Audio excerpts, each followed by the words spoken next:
Well, good evening and welcome to the Hub City. It's a beautiful day for baseball, and the Rockabillys are here at home. It's the second game of the series. Tonight we're joined by the one, the only, Steve Beverly. You got a quick glimpse of him the other night, but he's here for the game tonight. Steve, the Rockabillys looking to complete what's been a pretty good homestand so far. Well, and the one thing that I think is always important is that if you can finish a homestand and get it close to 500 at that point, then you feel like you've accomplished something and you've improved from maybe some of the mistakes you've made earlier in the season.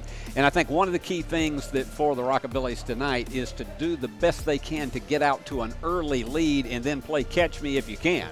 And that's what the Rockabillys have been doing so well here in this homestand. It's jumping out early. Even last night they were able to get a run there in the first. Now, it didn't quite go their way. They fell 7-2 to the O'Fallon Hoots, but so far on the season, it's a rare win for the Hoots, just 3-7. So you hope the Rockabillys can bounce back here tonight.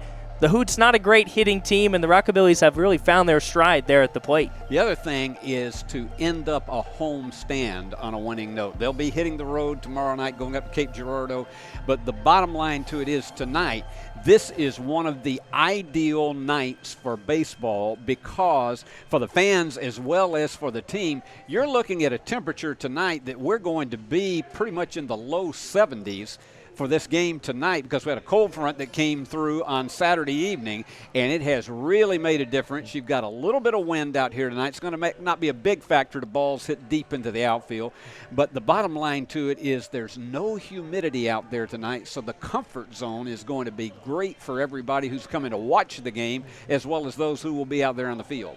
Yeah, it's going to be beautiful weather for baseball. It's Military Monday here at the ballpark. All veterans and active duty military members get in for $1.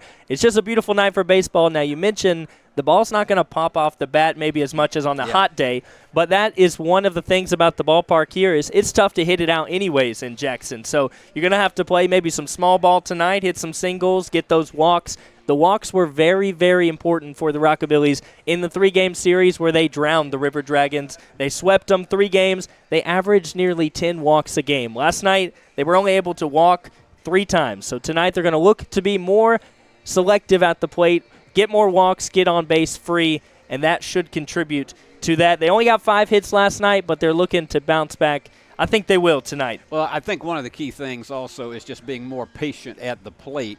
Particularly, you're going to start taking a lot more pitches if particularly you can get as a hitter ahead in the count as opposed to the pitcher being ahead in the count. And I think that's one of the keys that we'll see tonight is can they be more patient at the plate and get more 2-1, 3-2 counts and have an opportunity to get bases on balls, which as you well know, that is a key to getting a lot of rallies going if you get behind or particularly if you get it going early. It's a huge thing if you can get those bases on balls, even a hit batsman or 2. Sure, and we saw last night the Rockabillys were able to get something going with 2 outs, but with 2 outs it's difficult to really rally and score some runs. So they weren't able to, stranded some runners late in the ball game. But tonight they're looking to jump out early in the first inning. And let's go ahead and meet the lineup and the team for the Rockabillys tonight. Here we go. Well, Steve, they're doing okay at the plate. They've bounced back to 261 average as a team. The Hoots, as I mentioned, batting just 194 on the season. So it's going to be important for Noah Pridmore, who's the starting pitcher for the Rockabillys, to jump out early in the count, make sure that his team doesn't give up runs in the first couple of innings so the Rockabillys can jump up there. And you see some of the guys here warming up near the bullpen. Nico Jordan, number 18, has just been dominant for the Rockabillys. Steve, he's been batting 368. And there's Carter Vrabel, who's the head coach for the Titans. He's in the ballpark tonight. Mike Vrabel is here, and we have spotted him, and that is going to be, I know he's going to be looking forward to having a good evening with his dad here.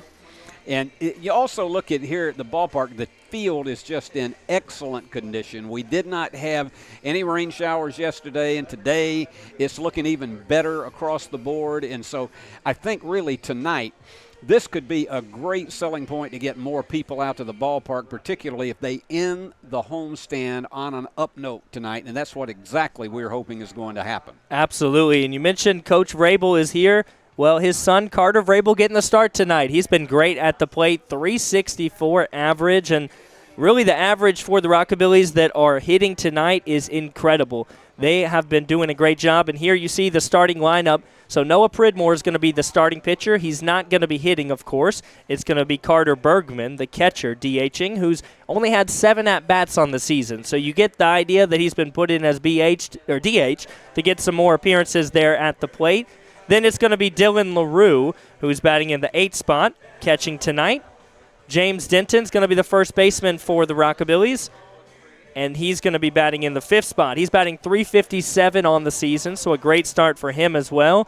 Jake McCutcheon, who's batting .500 on the season, is playing second base. He's had limited appearances at the plate, but he is showing a lot of promise so far. And Carter Vrabel, as mentioned before, is playing third base. He's got a killer arm over there at third, Steve. He's batting .364 on the season. Then Aiden Hamilton will be at the shortstop position tonight. He will be batting in the 9-hole, but he is a great batter as well, batting .364 average. So he's there in the 9-hole to really get it going, headed back to the top of the order. Then it's going to be Mason Kisnarich, who had an RBI double in last night's game. He's batting in the 7th position and playing in left field. Then Griffin Cameron will be playing center field. He's from the University of Kentucky. He's a great player all around and has a phenomenal defensive presence out there in center. Then Nico Jordan, who has been red hot, is going to be playing right field and batting second. He's batting .368 headed into today's game. And, Steve, here you see the managers making their way out to home plate there. Matt Franco is leading the charge here for the Rockabillys. Well, of course, then tonight, one of the things that you have, because you've got we're going to have sunshine here. It's going to be a non-night game atmosphere for about the first hour of the game, and it is just perfect. You're going to have some shadows that can be a little bit challenging, particularly over in left field where a fly ball gets over in that direction, and the shadows can play a little havoc with you.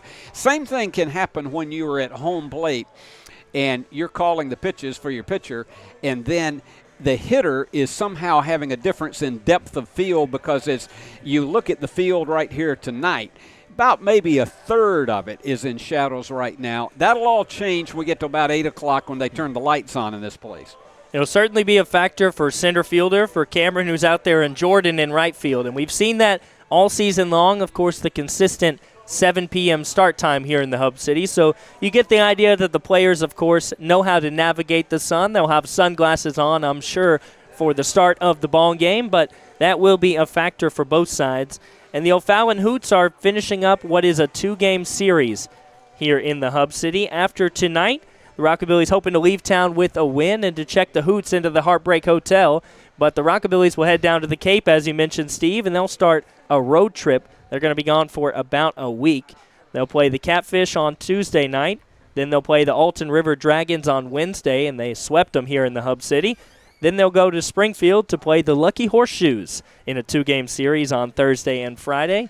Then back to Alton to play the River Dragons on Saturday. They'll get Sunday off as they travel back here to Jackson, and we will be back here on Monday and Tuesday for what is going to be another extended homestand. So the Rockabillys have a busy summer ahead of them, and that's one of the things about these summer leagues, particularly the Prospect League. These guys play 52 games. And that has particularly, since just about all of these guys are either high school seniors or are in college, community college level, or actually playing Division I college baseball, the key thing for them is that this makes this where when their season is over and they get here, this is an extension on what their season has already been. A lot of them, some of them have only finished their regular seasons, and if they went into playoffs, they only finished that maybe about a couple of weeks before they came in here to Jackson to start this season. And some of the guys that were playing extended seasons and, playoffs and things like that, they were late to the teams. And so now the full roster have joined the Rockabillys here in town as the team is taking the field. There's Carter Vrabel with some great baseball hair making his way out there. The interesting thing is both these teams carry 16 pitchers on their roster. That's an amazing thing. That's way more than what you have in college or Major League Baseball. And you'll see throughout the night as we show you our bullpen cam for the Rockabillys, they have some fun out there. They like to wave at the camera, salute it whenever they see it, but they are just a great bunch of pitchers here for the Rockabillys. Noah Pridmore is going to get the start on the hill. It's his third start of the season. He's still looking for his first win, but he hasn't had a loss either. He's got a 4 ERA even in just 9 innings pitched, but it's time for the national anthem here as the players have removed their hats and they are standing facing the flag. And now, ladies and gentlemen, on Military Monday, we have a salute to all military personnel. If you are a retired, an active, or a current military person, we ask you to stand right now. We want to honor you. And if you'll hold your hand up. They're saluting the veterans right here in the Hub City, Steve. It's Military Monday. One of the great promotions they've been running is dollar tickets for military members every Monday night at home. This is a neat thing. The players are actually coming up here in the stands to shake the hands of these veterans and to thank them for their service. That is just an overwhelming thing because my father was in the Navy during World War II. And we have, of course, in our midst over in Humboldt, we have the Tennessee State Veterans Home. And I must tell you, my mother was there as a veteran's wife the last year and a half of her life. And the care that is given to our veterans, who many of them who have had injuries that have taken them out of being able to walk or that they are now physically. And let's go to the anthem.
Well, Steve, you were mentioning just the importance of veterans and veterans in your family and veterans in your life. A lot of veterans in my family as well. You mentioned World War II. My great-grandfather served under General Patton. My grandfather, some of my great-uncles, another grandfather all served in the Air Force or the military, the Army, the Navy as well. So just very important to thank the veterans. And what other baseball game will you be at where you see the players actually come out into the stands, interact with the fans, thank them for coming, thank them for their service? It's just such a cool thing about the Rockabillys here, how these guys actually are involved in the community. And that is so important because with a short season here that we have that's only really about a little more than 2 months, that's the key thing, is that this first season that they're here is to reach out to the community. And we've seen this in so many, many ways. And I know that is only going to build as this season goes along. Absolutely. And we got some of our fans right here that we'll be seeing a number of them during the course of tonight. There we go. We got the Air Force song now. Off we go into the wild blue yonder. Rockabillys going all out for Military Monday here, as they should. And they are just a few moments away here from the first pitch. We've been notified that the clock out there in right field above the wall is the official clock. So if you look at your phone and you say, well, it's 7 o'clock, we're waiting for the official clock, which tells us when the game should start here. And there you have it, right here. You heard it from my friend Alexander Bitterling right here. So you can set your watches, and if you had a power outage like I did at my house this morning, you can set all your clocks in the house by that. Absolutely, and sometimes people in this generation, including myself, find out that you don't know what time it is when the power goes out or when your phone dies. Big swing and a miss there from Stokes to start out the ball game. That was a nice sinker on the first pitch. Stokes had a perfect day at the plate yesterday. 2 walks, 2 hits. So see if you can get him out here to set the tone. That one low for ball number 1.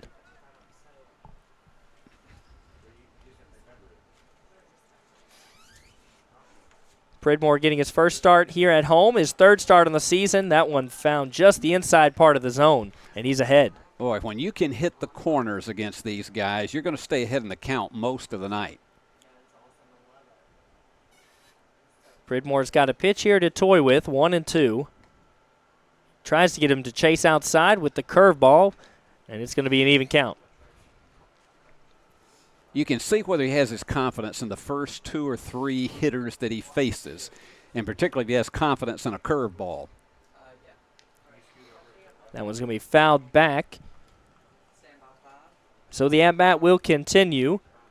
Now, Pridmore hasn't gone too long in all of his starts. He's started 2 games, went just 9 innings combined, so he'll be looking to go late into this one. Of course, these guys do have a pitch limit of 95 pitches in the Prospect League, and that one's fouled back.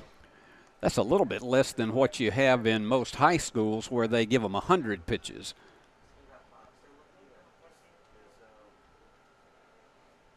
But with the long season, you want them to make sure that one's inside to bring the count full. Make sure that you've got guys that aren't too tired halfway through the season when you're on these long homestands like this 7-game in 8 days that we have here in the Hub City. Then they go on the road, and it's just a long series. So you've got to make sure those pitchers' arms are fresh. Big swing and a miss. Oh, it was fouled back, excuse me. So he got a piece of it. Well, when you got 16 pitchers on your roster, it's one key thing that you know you've got plenty of backup to be able to go to if your guy gets tired or if he hits that pitch limit. Pridmore payoff pitch with the full count. That one outside. He loses him, and Stokes has his 3rd walk in the last 2 games. So that's going to bring up Ludwig. He went 1 for 4 last night. He drove in an RBI.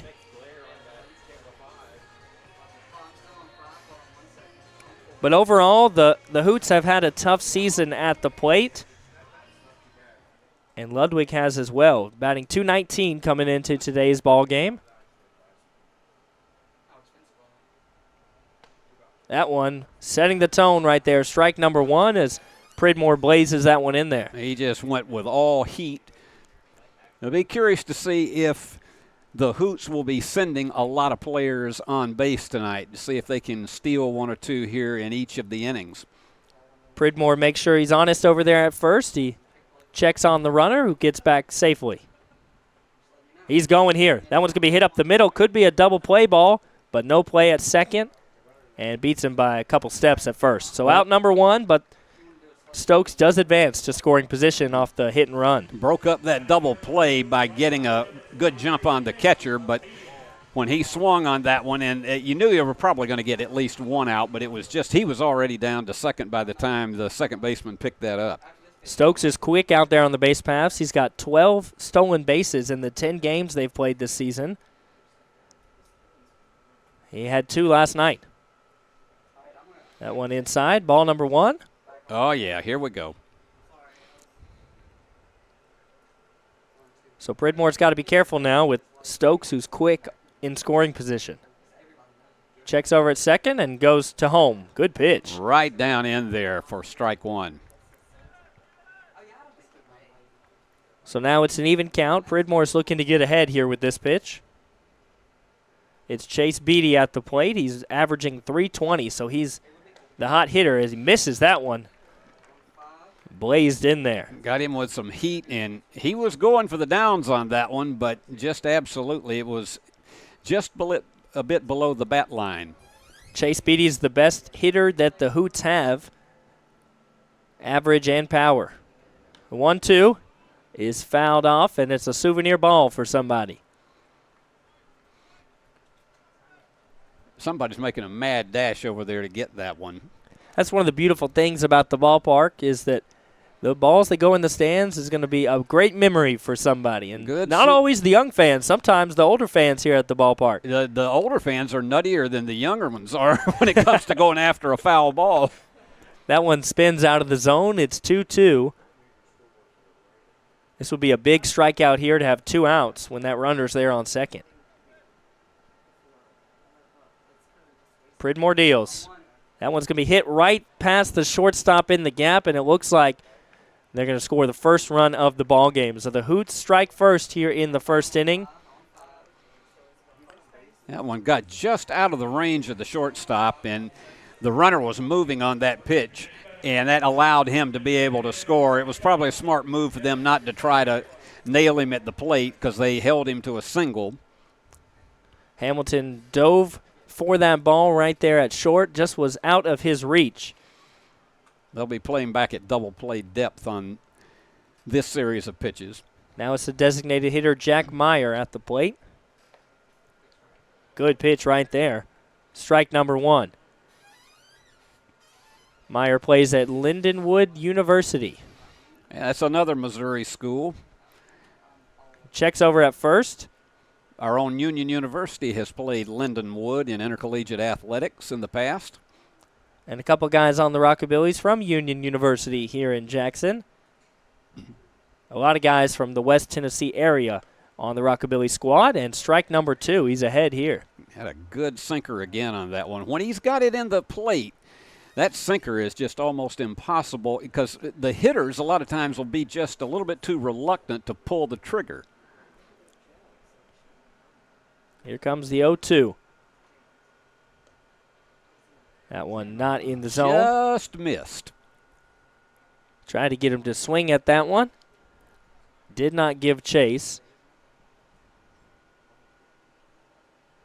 Meyer's batting .280. He's got the second best average on the Hoots.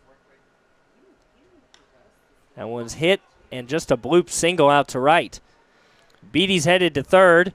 Jordan's got an arm, but he's going to be met at the cutoff. Now we've got a pickle here. Rockabillys they're going to chase him down. And Meyer was trying to get to second, but the ball's loose here, and that's going to bring Beatty around to score. Well, that was one of those that I think if you had to rewind the tape on that one, you would have probably not thrown to the plate because you had the runner dead to right over coming back to first. You had him in a rundown. And when the ball got away from the catcher, it was just too tempting, I know, to try to get that play at the plate, but he probably would have held up and gone back to third. So that's going to be ruled an error. But there are 2 outs, and the base paths are cleared. It's going to be Long at the plate. He went 2 for 5 yesterday. He swings at the first pitch and rockets it down the third base line, foul. Got him on the inside of the bat.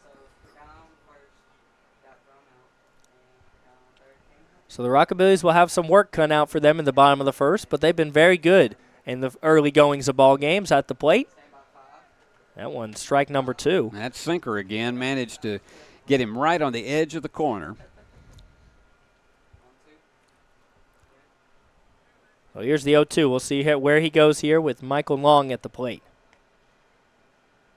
Tried to get him to chase, but that one falls way out of the zone. It'll be ball number 1.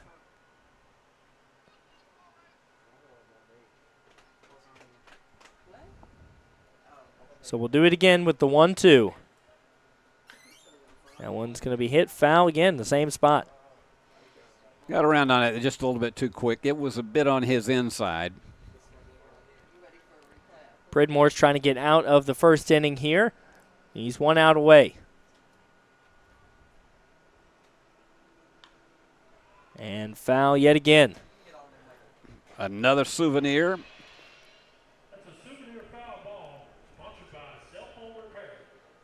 Fans will jump over chairs. They'll jump over fences, whatever they have to do here at the ballpark to get those balls. They're like taking bumps in pro wrestling trying to get to a foul ball. Big swing and a miss, and he is down swinging. Out number 3, but the Hoots do get 2 runs. The Rockabillys will be due up.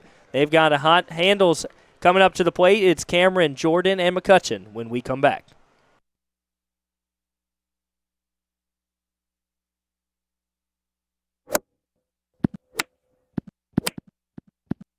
Serving the Jackson area for over 20 years. The name you can count on, Carlock Automotive. Carlock Nissan and Carlock Prestige, Van Drive, Jackson. Downtown is thriving and the Blacksmith Restaurant is leading the pack. From the rustic dining room to the unmatched patio, eating local with family is what we're about. Live local, eat local, relax local. Do you want your smile to say it all? At Elite Dental Care, we'll make you and your family feel comfortable and secure with a variety of services and state-of-the-art care. We offer sedation dentistry that will make your time in the dental chair comfortable and relaxed. Come by and see our newly renovated and expanded office in Jackson, or one of our other convenient locations in Trenton or Dyersburg. Trust your smile with Elite Dental Care, and let your smile say it all. Here at Carlock Automotive of Jackson, we have it all. New car savings, quality used cars. We repair all makes and models. We can even buy cars. I don't think I have to say it.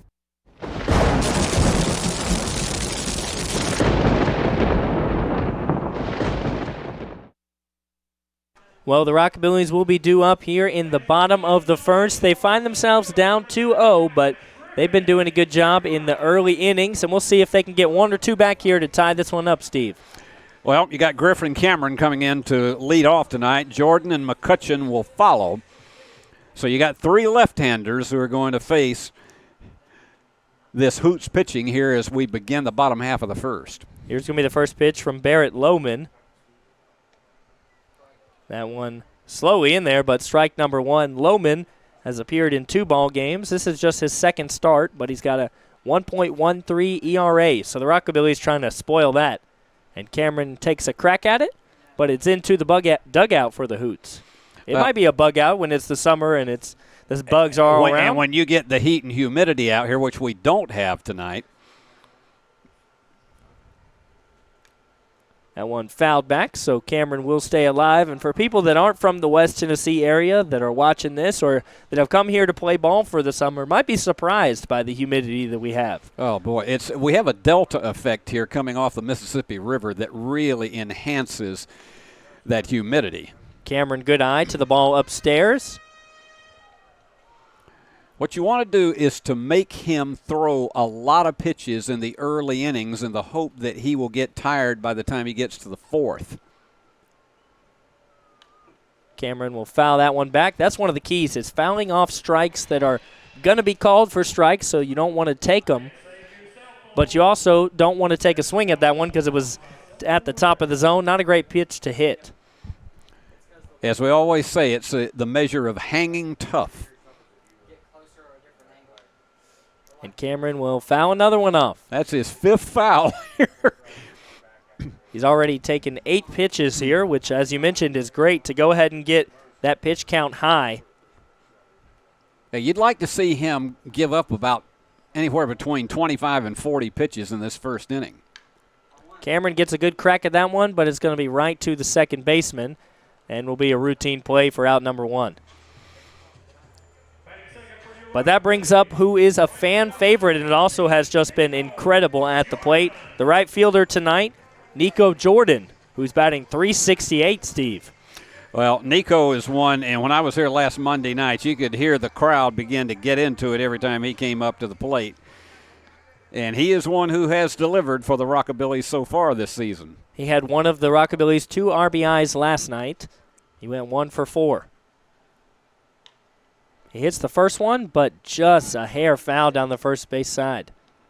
Had that one stayed in, it probably would have been a double, or with Nico's speed, possibly a triple as it was tailing to the corner, but unfortunately it's foul. Red strike number 1. Redshirt sophomore from Tennessee Tech. That one high. Good eye there from Nico to make it an even count, and Nico Jordan is from Decatur, Georgia. Down your way, Steve. Yeah, it's Decatur's, of course, north of Atlanta, but it's my stomping grounds to a large degree. That one will be hit right to shortstop, but Nico's got speed. He'll be beat by about a step. Yeah, you talk about Decatur, Georgia. You know where when I went to the University of Georgia, you knew where all of those places were up around North Georgia, Gainesville, and everything that was outside of Marietta and anything that was around the Athens, Atlanta area. You knew where all the little towns were. So now Jake McCutcheon comes up to the plate. The Rockabillys down to their last out here in the bottom of the first. But McCutcheon's been very great at the plate, a .500 average. He's got 6 hits and 12 at-bats. He's also walked twice. but he'll take strike number one. Now, freshman at Missouri State. Here's the 0-1. And he pops that one up. It's in the gap between center and left. A diving play. And just able to get that one into the glove. It's out number 3. So we'll head on to the second inning where Noah Pridmore will be back on the mound. He's got 27 pitches already, but he's going to look to have a quick and clean inning in just a moment.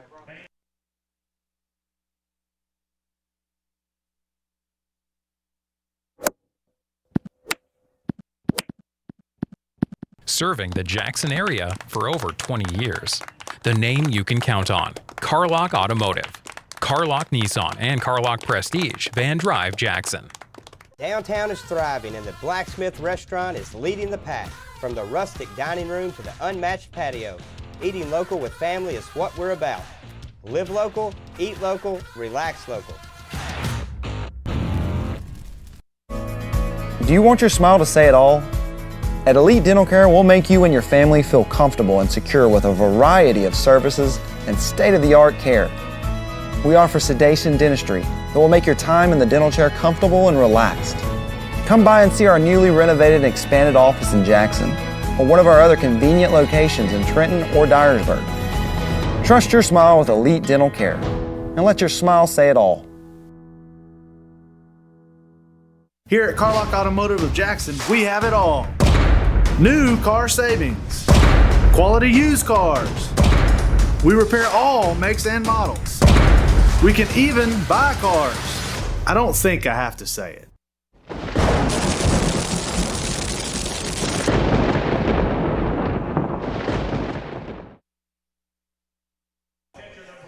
The Hoots up now here in the top of the second inning. It's Noah Pridmore on the mound, looking to have a little bit more clean inning here in the second, Steve. Well, he'll settle down, I think, and really it was only one earned run against him in the first inning, and you know he had actually pitched very, very well. Had a couple of situations where one just outside the range of the shortstop. You had another situation where you had an error on a throw toward the plate. That one's hit right up the middle, just through the gap. It's one of those that just gets by you, so it'll be a single here. And that's going to bring John Stalcup to first. I actually knew a couple of those people we just saw there. And Mike O'Connor will come up to the plate. A lot of new faces that we did not see in last night's game. That can make it tough for a starting pitcher. You don't really get a scouting report from the rest of the squad. Here's a double play ball. Takes a weird bounce, out at second, and a great throw to first. Doubles him up, so the runner's erased. Just did get him at first, and that was a big high reach by the first baseman to be able to pick that off. So give a tip of the cap to Denton for being able to get up high and take that for the double play. And McCutcheon, of course, did a great job. He was there at second, took the high bounce. We've seen a lot of high bounces at this ballpark here in the infield. He corralled that one in, stepped on second, and made a throw over to first. That one hit right to second baseman. He's got a chance for a little bit of a tap or fly ball, and it's quick. 3 up, 3 down here in the second. The Rockabillys will look to get going here in just a moment.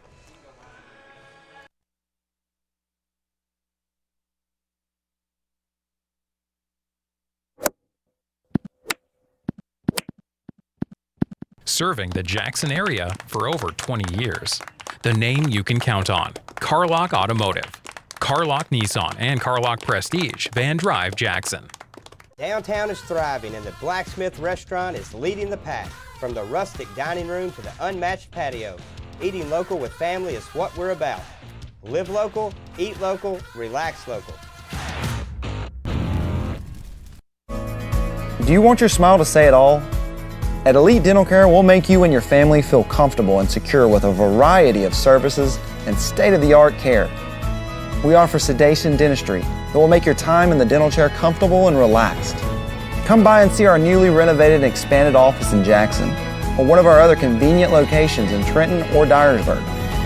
Trust your smile with Elite Dental Care and let your smile say it all. Here at Carlock Automotive of Jackson, we have it all. New car savings, quality used cars. We repair all makes and models. We can even buy cars. I don't think I have to say it.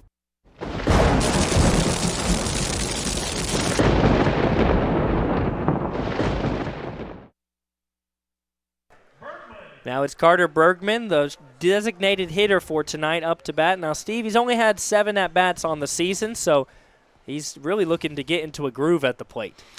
Well, a key thing is just trying to get yourself some confidence, and particularly at the DH role. This is where you can really build that, not having to worry about what you're doing in the field. That one right, I guess, in the bottom of the zone. Yeah. He gets the call, but it's 1-1 now. I was going to mention that Bergman's had a tough season so far at the plate. He's been hit twice, and last night he took a heater to the back. He watches that one bounce in for ball number 2. Usually those things smart just for about maybe 5 minutes after they happen, and then you can shake them off. What you want to avoid is when it gets near the head area. The catcher tried to frame that one. Doesn't get the call because it was outside, 3-1. So Bergman's ahead here. And once again, you want to have him throw a lot of pitches. Oh, gets the call down there, downstairs again. So I guess the home plate umpire is calling those down there. And if you're a hitter or a pitcher, you take note of that. It's a full count. He's going to have a lower strike zone tonight. And Bergman swings, couldn't catch up to that one. So it's out number 1.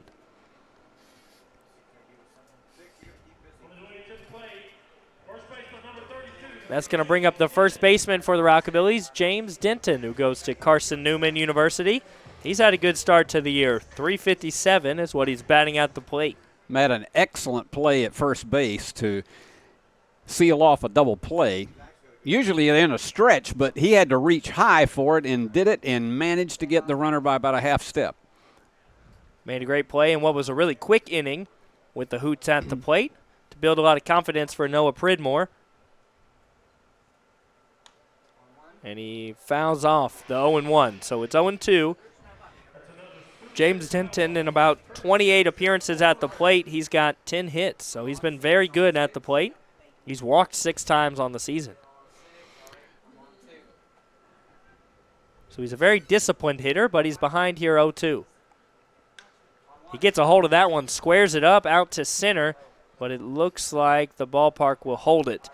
And that'll be out number 2. It just got underneath it enough that it, and we don't have any wind blowing out towards center field. In fact, if you look at the flag out there, it is almost motionless right now. So you're not going to see any one of these carry out here tonight because we're not expecting more than about a 3 or 4 mile an hour wind.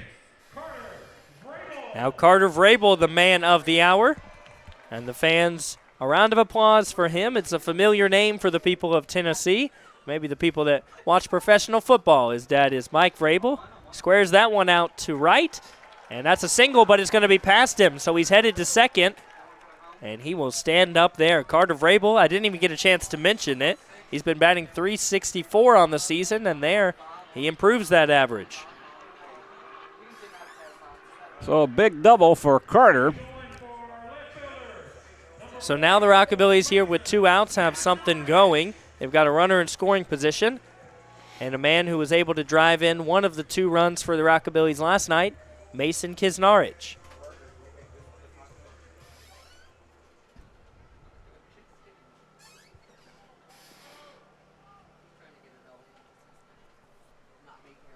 See what he can do here. The Let's Go Goats chant comes out at the ballpark. Kisnarich watches that one downstairs, but that's been called a strike all game long. He's from Dyersburg State Community College, so he's only 45 miles up the road where he goes to school. From Heartland, Wisconsin. Here comes the 0-1. Gets a hold of that one. It's headed out to right. It's going to be down. So that's going to bring in a run. Kisnarich streaking a second. He might turn and go to third here, but they'll meet the cutoff. And he'll stand at second base. The Rockabillys get one back. They've been great with 2 outs. That's where you begin to build some confidence here. You get down 2-0, but then you get back-to-back. And the key thing on this, Alexander, 2-out doubles. They've been great scoring runs with 2 outs, and sometimes you get your momentum going with 2 outs and you strand runners, but the Rockabillys get one there. They've been great the last couple nights. And now it's going to bring up Dylan LaRue from Houston Christian University, who's behind the dish tonight. He's another one of the 19-year-olds on this Rockabilly squad. See if he can keep it going here. Watches that one upstairs near the neck area for ball number 1. LaRue's only had a couple of appearances at the plate, 10 on the season. He gets a hold of that one, but it's going to be to first, so see if he can flip it there, and they will. So that will retire the side for the Rockabillys, but they do get one back after a pair of doubles with 2 outs, and it's 2-1, headed on to the third.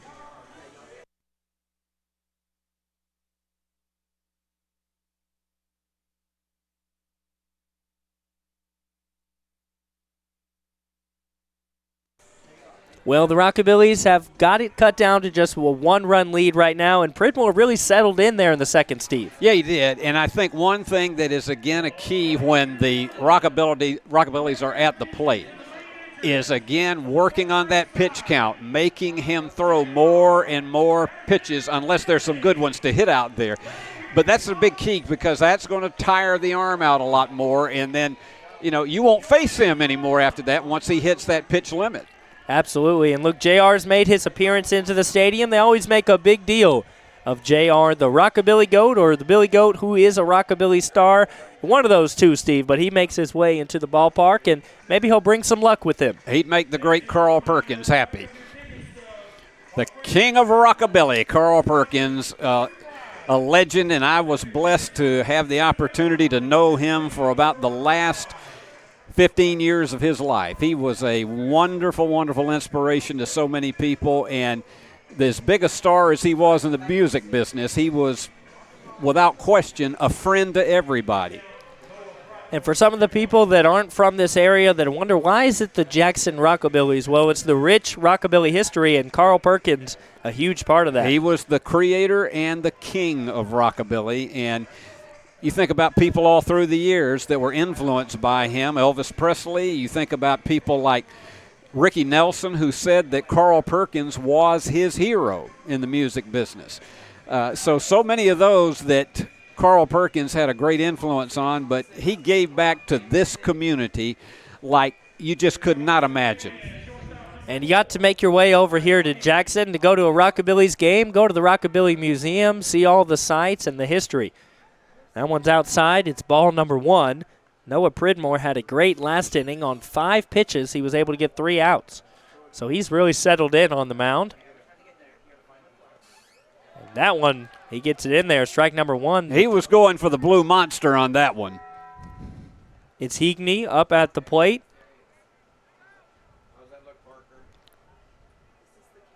And he is the K-man, which the fans at the ballpark are really rooting for a strikeout here because, fun fact, if he strikes out, everybody in attendance gets a free taco from Taco Bell. So he's the K-man tonight. Now, let me tell you, that makes me hungry just thinking about it. That one will even up the count 2-2. The fans went home maybe a little sad last night after the Rockabillys 7-2 loss, but as a consolation, I'm sure they swung by the Taco Bell near the ballpark and grabbed the free taco they got. So we see if Heagney goes down and wins tacos for everybody. Taco Monday. Maybe you get your taco tomorrow, Taco Tuesday. Either way, all the fans are getting it for free. Boy, let me tell you what, I would love to see the traffic jam over there whenever they are in line to get that. Now, do you think if you're the player that struck out for the taco, do you still make your way to Taco Bell and get a free taco, or do you pretend like it didn't happen? I think you better pretend like it didn't happen in that case. Well, either way, there's one out here. Pridmore is dealing now on the mound as that one's fouled off towards the dog park for strike number 1.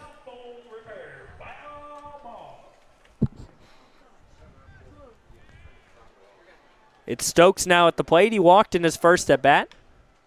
And that one's going to be hit down the third baseline. Carter Vrabel makes a throw that's off the mark. Looks like there was a collision right there at first. Stokes is down, holding his arm, it looks like, maybe his chest. He collided with the first baseman, Denton, when Denton was going for the wild throw. They're going to run out there to check on him. May see a pinch runner here.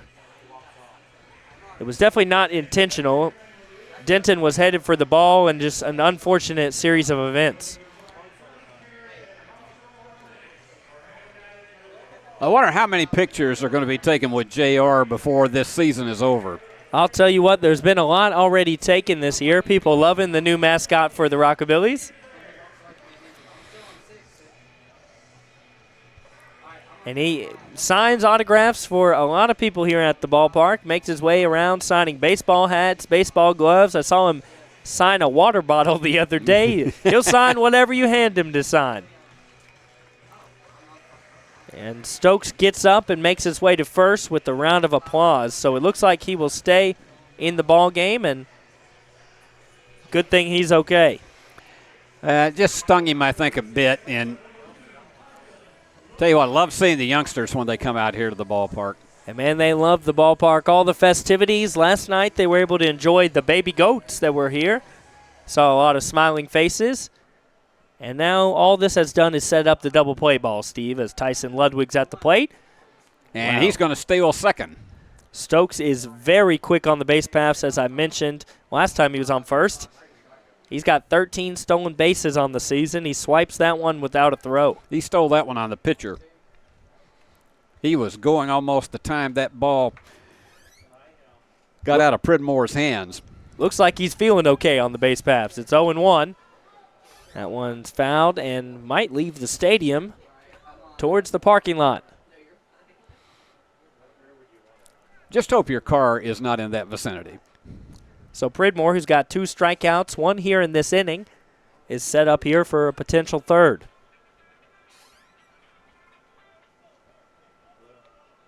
Sometimes at the ballpark, you don't take the closest parking spot. You might park a little bit further away to keep your windshield and windows safe.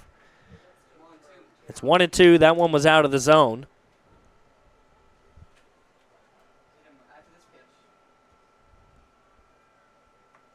Pridmore sets. He checks at second and throws a strikeout pitch. Ludwig goes down swinging. There's one of the veterans who was honored earlier here at the ballpark. It's Military Monday. And a beautiful day to come out to the ballpark and enjoy a game. Oh, yeah. I want to, again, as Chase Beatty comes into the plate, I want to again salute the work of the Tennessee State Veterans Home over in Humboldt and everything they do to make that a home for those men and also the wives of former veterans who are there. It is a staff that is second to none.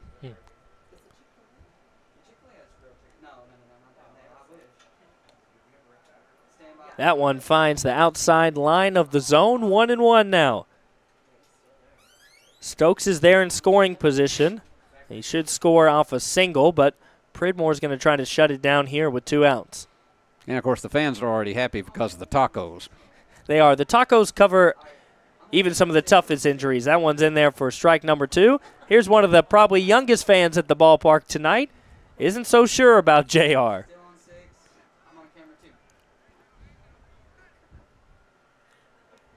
Beatty's down 1-2. Pridmore could strike out the side.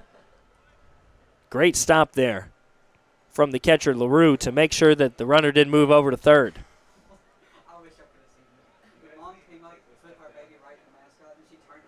So now it's an even count at 2.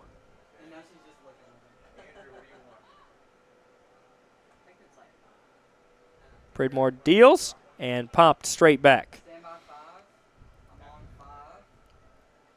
So the at-bat will continue.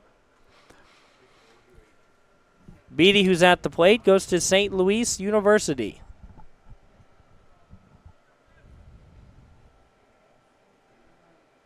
Here's the pitch, and that one outside to make the count go full. Another great stop from LaRue.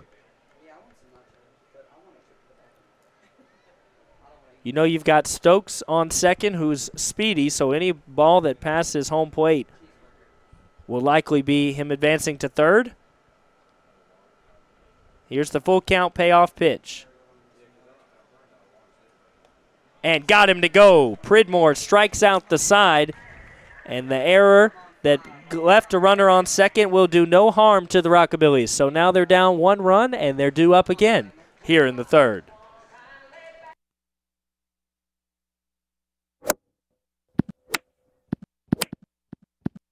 Serving the Jackson area for over 20 years. The name you can count on. Carlock Automotive. Carlock Nissan and Carlock Prestige, Van Drive, Jackson. Downtown is thriving and the Blacksmith Restaurant is leading the pack. From the rustic dining room to the unmatched patio, eating local with family is what we're about. Live local, eat local, relax local. Do you want your smile to say it all? At Elite Dental Care, we'll make you and your family feel comfortable and secure with a variety of services and state-of-the-art care. We offer sedation dentistry that will make your time in the dental chair comfortable and relaxed. Come by and see our newly renovated and expanded office in Jackson or one of our other convenient locations in Trenton or Dyersburg. Trust your smile with Elite Dental Care and let your smile say it all. Here at Carlock Automotive of Jackson, we have it all. New car savings, quality used cars. We repair all makes and models. We can even buy cars. I don't think I have to say it.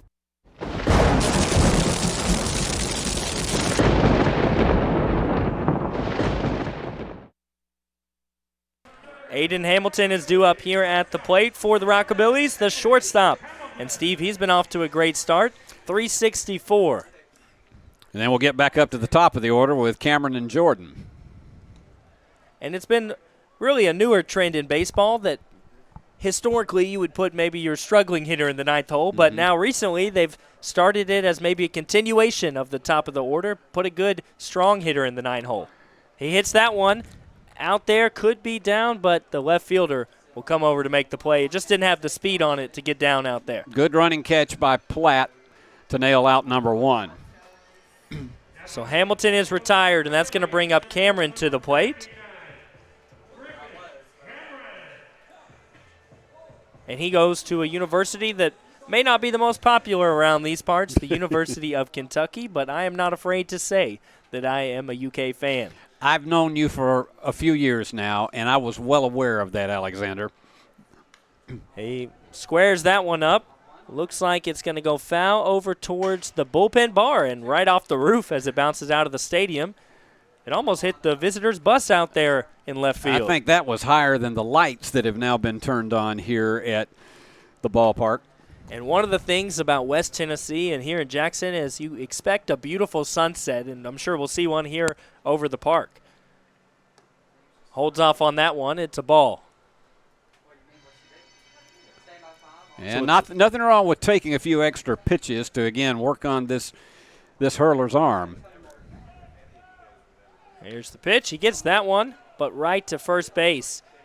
And will be caught, I believe, still in the air. A line drive for out number 2.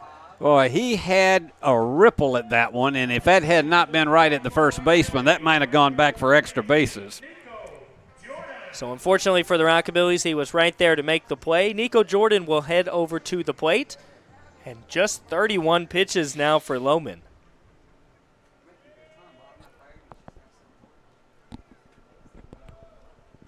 So maybe Nico Jordan can get something going here with 2 outs for the Rockabillys. They scored a run with 2 outs in the second inning. Down in the dirt. Nico doesn't do anything but sit and watch it bounce in. There's a Braves fan here at the ballpark. Another team I'm a fan of, and you as well, Steve. We agree on that one. Oh, my goodness. Here's the 1-0. The Braves are off to a phenomenal start this year. Squared up, but right to second base. The pitcher's going to have to go over to cover. It's a foot race right at the bag, but they say that Lohman gets it just a step ahead Jordan. And 3 up, 3 down here for the Rockabillys in the third. But Noah Pridmore's really settled in there at the mound. And so he's been cruising. He's at 49 pitches right now, Steve. but he looks really comfortable out there. Well, he really does. And you look at a situation like this with a 2-1 game, the key thing here is trying to keep multiple runners off the base paths. You just want to, particularly if you're on the Rockabilly situation right now, 2-1 is fine. Then try to see if you can build it when you come back in. We come back, they're going to be right in the heart of the order with the 3, 4, 5 hitters. That's where you want to begin to build it. And so hold him this inning and then come back in the bottom half of the inning and try to see if you can get some more runners on base. Absolutely. And in a game that's just one run, one of the keys is keeping it close. You don't want to add on any more runs. So far, Pridmore's been doing a good job of that. It was really just tough there in the first inning.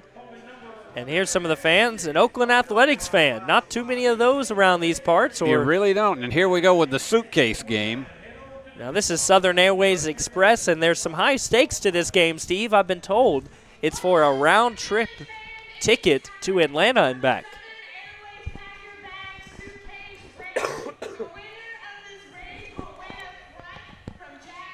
We've seen this one before, and it's become a familiar game here at the ballpark during this 7-game homestand.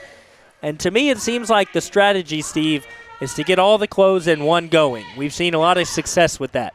I think the guy is going to win this one. Look how he grabbed the my whole goodness. thing.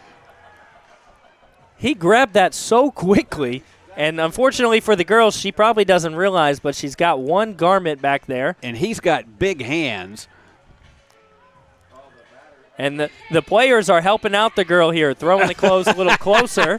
He's got one more now if he can get it zipped up. He's got this one. He's going to Atlanta. It looks like he might go down there to enjoy a Braves game. And, oh, my goodness, look the way he lifted up that suitcase. He's ready to take that one to Atlanta. He does not have small arms. And is he playing out there in socks? It looks like he had taken his shoes off and was running around in some black socks. Oh, they may be shoes. Yeah, maybe shoes, but it's one shoe. He lost a shoe. Yeah, he lost one. Well, that's even more impressive to be able to lift all that stuff off and then just hobble down there. But when he grabbed that whole thing and scooped them up, there was no stopping him. Absolutely. The question is, did he zip up one of the shoes in the suitcase, or is the shoe? Because it's not on the field. I'm not sure, but Noah Pridmore, he'll know shortly. He'll figure it out if he hasn't already. Noah Pridmore, as you mentioned right before this, Steve, is going to be facing the heart of the order. It's Jack Meyer, who gets a hold of one and puts it out into left field for a single. And a lot of times in the at-bat, the first pitch is going to be a good one to hit. Takes advantage of that one there. Michael Long will come to the plate. Michael Long 0 for 1 today. He went 2 for 5 last night. One of the few Hoots, not the Hoots, that he gets the start after playing in yesterday's ball game. We have a lot of faces we have not seen yet here in the Hub City. But one time through the order, Noah Pridmore's got a little bit of a feel for him. That one's close at first. Very close on that play. He went right back to it. One of the changes to Major League Baseball this year is limiting the number of throw-overs, or disengagements as they call them. Yes. But the Prospect League here, you can just keep doing it, and that's one of the things I really like, Steve, is, hey, you can keep trying to keep him honest there at first and try to pick him off. Pridmore goes over to first 3 times, but he goes to the plate here. And it'll be straight back for strike number 1. It's nice to see all these families come out to the ballpark and enjoy the evening. There's really not much better opportunities for families to, as far as price and entertainment value is concerned. The ballpark's probably your best option. And particularly on a night like this where it's only 73 degrees and it's so comfortable here. Here's the 1-1. That one's cracked. Oh, my goodness. That one. Over the Blue Monster. That one was headed straight out there to I-40. He got every single bit of that one. Michael Long takes it yard. So now it's 4-1 as the Hoots lead it. He got what was a fastball hanging a little bit, and He put that one straight up into the clouds. Well, that one went way out. Probably if we did a tape measure on that one's probably about 360 or 70 feet. Went right back there to the Rockabillys clubhouse. Probably bounced off the roof. You knew that at the time it hit his bat. There's a big swing and a miss. Stallcup was trying to do the same thing. There's another Atlanta fan. But he had a KC cap on. He did. But, hey, sometimes, these young guys are fans of players and teams. Yeah, well, probably both National and American League there, so he picked one for each one. Here's the 0-2. Not a lot of Kansas City Royal fans, especially with the start they've had this year. There's the bullpen. We'll see if anybody salutes us. They didn't catch wind we were on them. 0-2 here, Pridmore. And he loses that one outside.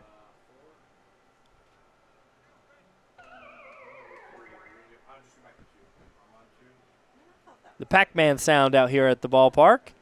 Not sure what that means, but hey, it's – and right there, and that's where you need to do it right here after the strikeout. Get that Pac-Man – that's when Pac-Man dies, I think, right? That's exactly right, the end of it. Some like what happens on The Price is Right when they play the cliffhangers game, and after all the yodeling happens, the guy just tumbles off the cliff. I think the question is, well, there's the bullpen waving at us. And Tyler Smith, the hometown kid from Southside, going crazy there. The question, Steve, is will there be any yodeling at the ballpark tonight? I don't think so. I don't think I've heard that sound effect yet. I wouldn't put it past our friends over here in the audio booth right next to us. They might pull a yodel out before the night is done. That one hit right to third. Carter Vrabel makes the play after the scoop from Denton there at first. It's out number 2. Yeah, they said he held it long enough.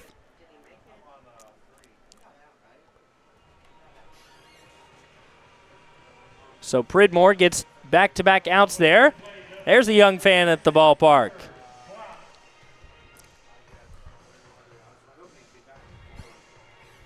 And it's Platt making his way to the batter's box. He's 0 for 1 today.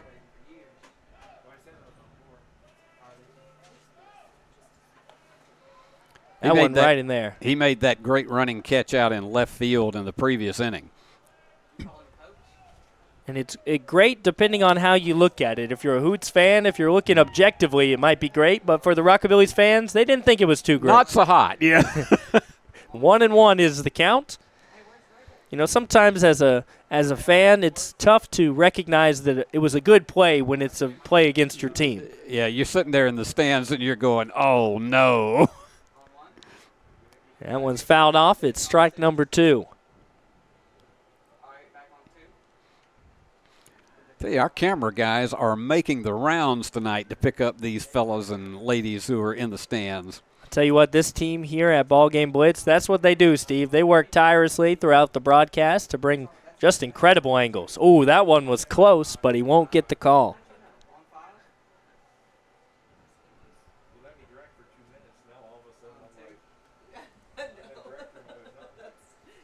So it's an even count at 2. That one's chopped back to the Rockabillys dugout.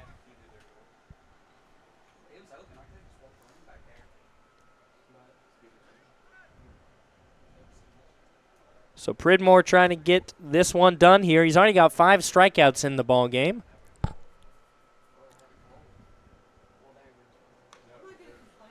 And that one's going to be hit right out to right field. A little bit of a bloop single off the end of the bat. Yeah, you notice how he reached down for that one and managed to get just enough of a pop on it to get it over into the right field line. Wasn't a great pitch to hit, but Platt made it a good pitch to hit with the way he swung at it.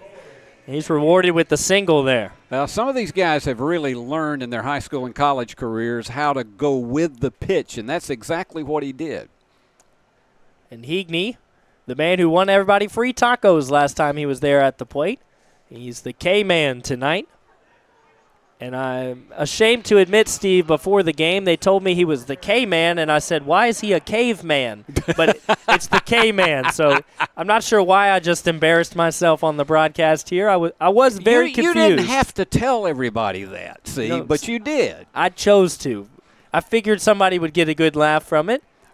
And that's that strike that's been called all day long. 0-2, Pridmore's ahead.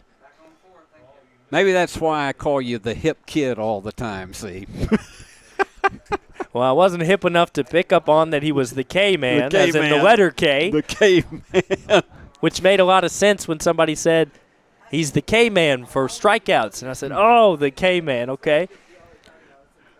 Some of your peers might have referred to me as a caveman a few times. I didn't hear him. I definitely did not. There was one young lady that called me Cro-Magnon Man at one point. She was just kidding. Said she was. 1-2 the count here to Higney at the plate.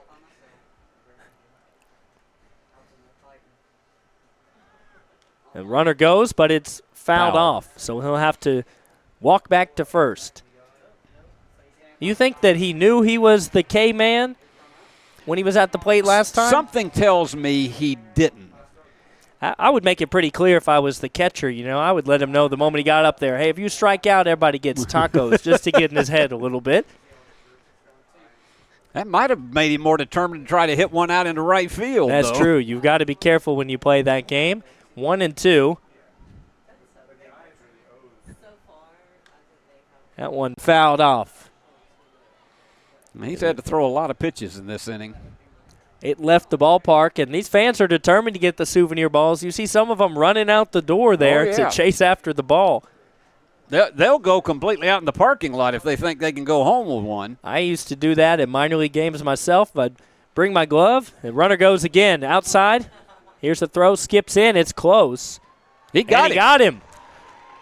A great throw there from LaRue. Guns the runner down, and that is the end of the side for the Hoots, but a monster shot out to left field gives them a 3-run lead. We'll be back in just a moment. The Rockabillys trying to get a couple runs back.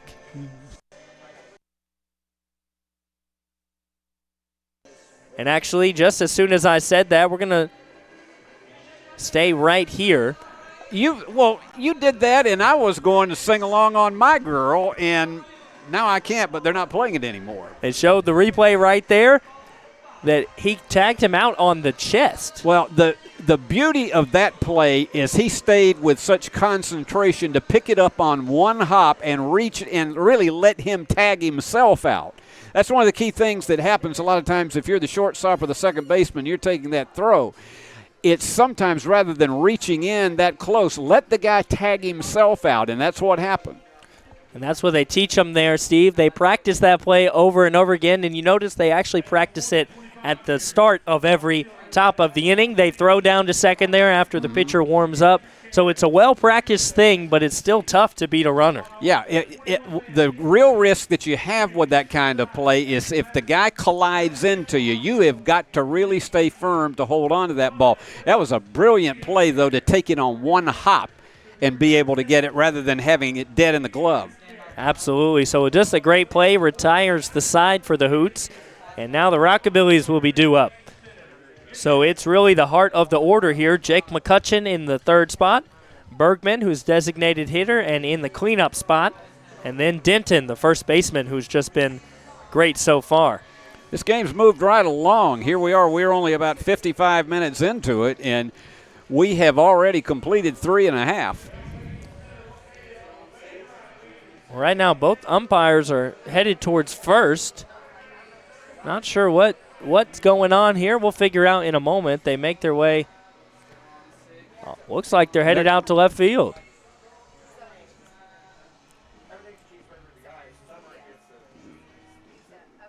As you say, this is a rather unusual occurrence. I'm not sure. They're having a little conference meeting out there. And they're making their way back now. So I would love to have them mic'd up and see what in the world they were talking about there. And looks like these guys don't know what's going on either. Bergman trying to say, what's happening? And now they're going to talk to Matt Franco. And Looks like this is the manager from the Hoots. Yeah, we're going to have a full-scale – this is a full-scale peace conference here, I think. They're talking about something as they kind of point over towards the first base side of things. See Matt Franco there.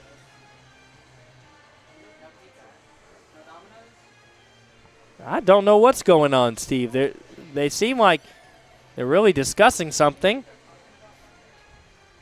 And now a lot of Hoots have kind of made their way onto the field. Well, whatever this is all about, I know it wasn't a discussion about where they were going for supper after the game tonight. Well, it looks like it may be something to do with the bullpen for the Hoots. Looks like one of the Rockabillys guys is out there in the bullpen, and they were kind of pointing over that way. But I don't know what it could be. But regardless, it looks like we may get the inning started. It's still going to be Lohman on the mound, who's pitched just 39 pitches through 3 innings. So averaging a little more than 10, about 13 pitches an inning, exactly, actually. Did some quick math there. But now McCutcheon will make his way to the plate, and the first base coach for the Rockabillys is headed back from the Hoots bullpen. There's a couple different Rockabilly staff that are leaving the bullpen over there, so it must have been something to do with the bullpen. That one's way outside as McCutcheon watches it. As you say, perhaps after the game we'll get some kind of explanation as to what happened. Here's the 1-0.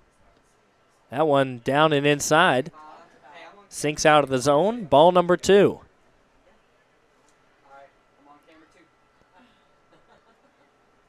Here's the 2-0. That one down again, so 3-0. Jake McCutcheon could take a leadoff walk here. I'm sure he won't be swinging the bat unless it's right down Main Street. You see he's kind of holding it on his shoulder as he takes it. He knew he was going to do it. Did you see the expression on his face? He said the lips were curling up. It was like, I'm not even touching this one. And he definitely had been instructed to do so. He gets this one and deposits it right through the gap in center for a single. So he does reach first, and he gets to do it and improve the average. So he's on base now. The Rockabillys have their first base runner with less than 2 outs. And now it's Carter Bergman, who is the designated hitter tonight, batting cleanup, and maybe he can get something going here. At the very least, move the runner over into scoring position, have a productive at-bat. He watches that one way down towards the plate for ball number 1. Now he goes to Missouri State University, and he's from Kansas City. Oh, he hits that one high, but it should be right there by third. And prances around, but makes the out. Well, that was a Denver fly ball. You could say a mile high in the air with that one. That was huge. Making that play there, 1 out, so he's not able to advance McCutcheon over. We'll see if maybe McCutcheon is running. He's got 1 stolen base on the season and 2 attempts.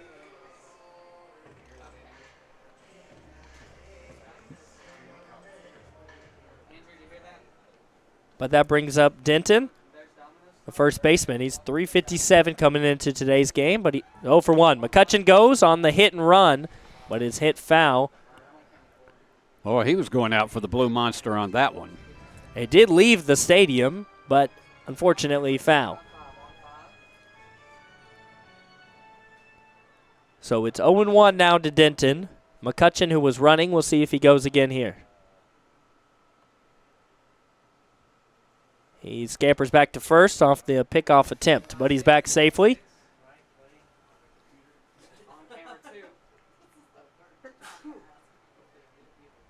With runners on, the Rockabillys are 1 for 3. He goes back to it again. That one was a little bit closer. Boy, he almost had to eat the bag trying to get back in to avoid that one. He did land his face right on it, and it's not as soft as a pillow would be. That one outside, ball number 1.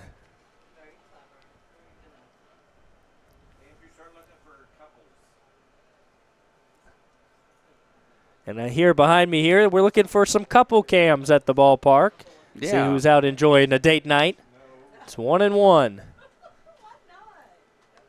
They throw over to first here to check on him again, but he's back standing up this time.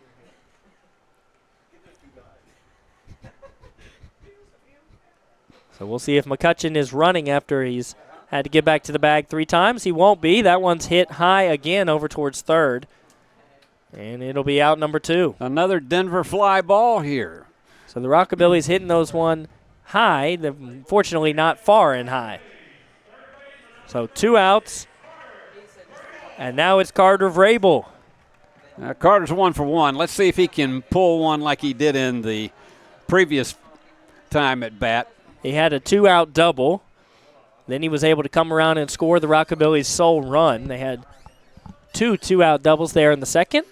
McCutcheon back to first again, standing up.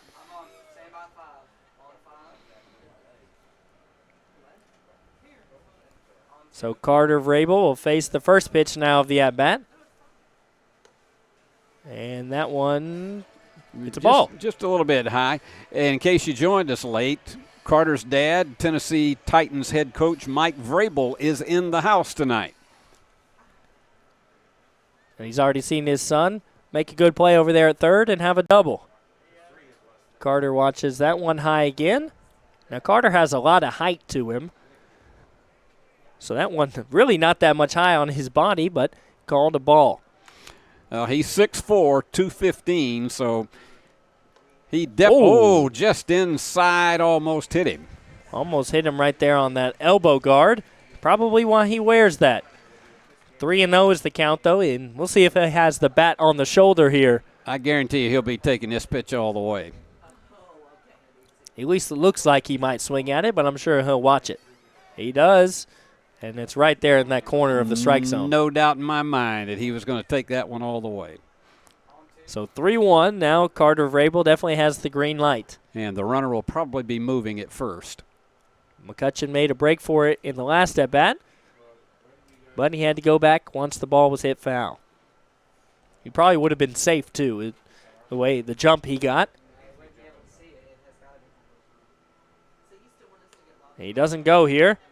See the check swing, and he said he went. So it's a full count, and McCutcheon will definitely be running here with the payoff pitch.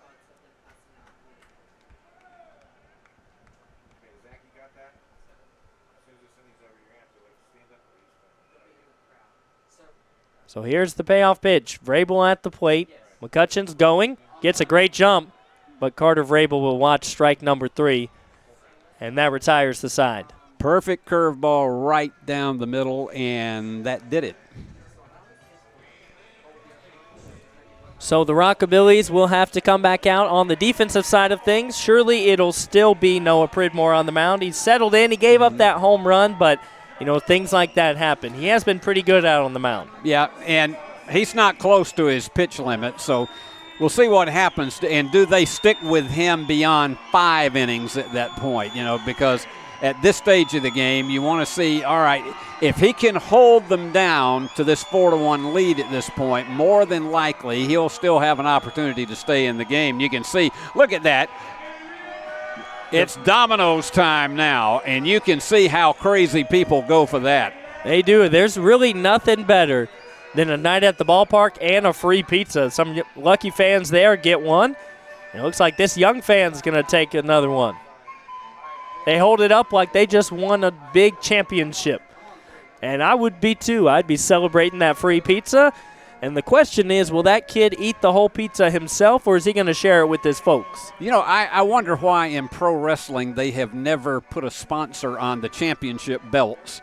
The Domino's Pizza World Heavyweight Championship. Now, that's something I would wrestle for, Steve, the Domino's Pizza matchup. I'd be right in that matchup, man. You could put me in that ring with anybody. If it's for Domino's Pizza, I'm there. And then I could see you at the end of it going, woo, woo. I'd have to come up with my own signature move for sure, and it would be a lot of fun, though. I'd be willing to do it. You wouldn't be doing the Ric Flair move, huh? That looks a little like Ric Flair in the bottom left-hand corner. So it is still Pridmore there on the mound. He's worked through 4. His pitch counts at 71. They've got a hard limit at 95. That one's downstairs. It's Heagney, who has already struck out once at the plate. He also walked once. He watches ball number 2.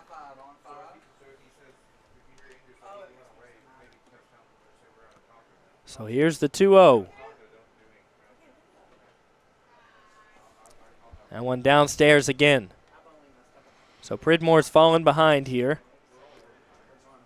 Yeah, 4 runs, 6 hits for O'Fallon, and for the Rockabillys, 1 run on 3 hits. Pridmore's only walked 1 today. That one up high. So on 4 straight pitches, he loses Heagney. And Heagney will go 90 feet over to first. So back to the top of the lineup, it's Stokes, who's 0 for 1 with the walk. Then Ludwig, and possibly Beatty, depending on how the rest of this inning goes.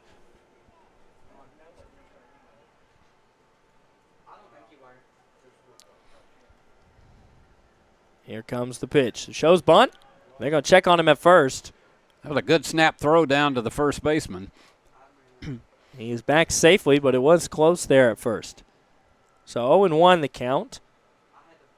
See if Stokes pulls out the sacrifice bunt again. He's going to be swinging at this one, and it should stay on the field. Foul, but out number 1. Yeah, I know 1 or 2 of those people as well out at the park tonight. If you haven't made your way out here, or if you have, come on, plan to come to a game again. The next home game is going to be a week from today. The Rockabillys headed on a road trip. I believe they leave tonight because they've got a game tomorrow night. Check over at first. But there's one out here. How about a double play ball on this pitch here to end the inning? Well, they're playing at double play depth in the infield. Ludwig swings at it. It's going to be out there to Nico Jordan. He's got to come on quickly, but he makes the easy grab for out number 2. So no double play, but still an out on that pitch. You can see the kind of speed that Nico had as he approached that ball, and he was not having to really make a mad dash at the end of it because he has got huge speed. He does, and that's what they teach outfielders. Go ahead and get to the spot where the ball will be quickly, and you'd rather get there early than get there late.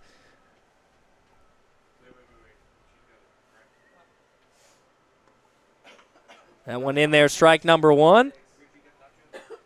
So Pridmore. A few more of the couples out at the ballpark tonight. Pridmore walked Heagney on 4 straight pitches, then he's really settled in here. That one curves inside. It's going to be a 1-1 count, but there are 2 outs.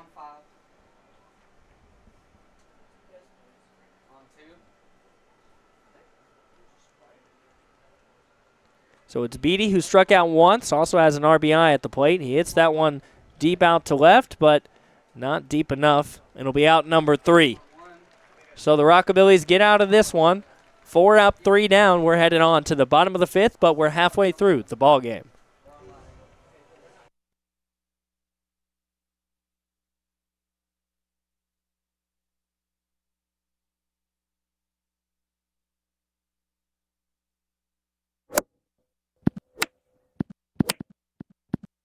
Serving the Jackson area for over 20 years. The name you can count on. Carlock Automotive. Carlock Nissan and Carlock Prestige, Van Drive, Jackson. Downtown is thriving and the Blacksmith Restaurant is leading the pack. From the rustic dining room to the unmatched patio, eating local with family is what we're about. Live local, eat local, relax local. Do you want your smile to say it all? At Elite Dental Care, we'll make you and your family feel comfortable and secure with a variety of services and state-of-the-art care. We offer sedation dentistry that will make your time in the dental chair comfortable and relaxed. Come by and see our newly renovated and expanded office in Jackson or one of our other convenient locations in Trenton or Dyersburg. Trust your smile with Elite Dental Care and let your smile say it all. Here at Carlock Automotive of Jackson, we have it all. New car savings. Quality used cars. We repair all makes and models. We can even buy cars. I don't think I have to say it.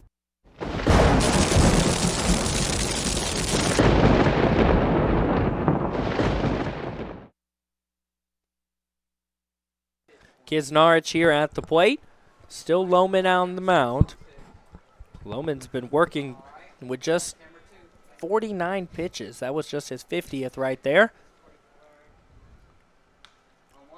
And Kisnarich, a swinging bunt over to first, but it'll be out number 1. Nice snag by the first baseman to do it unassisted. So Kisnarich is retired for the first time today. And now it's the catcher, LaRue. So maybe once we get a little bit higher in the pitch count for Lohman, the Rockabillys will be able to strike.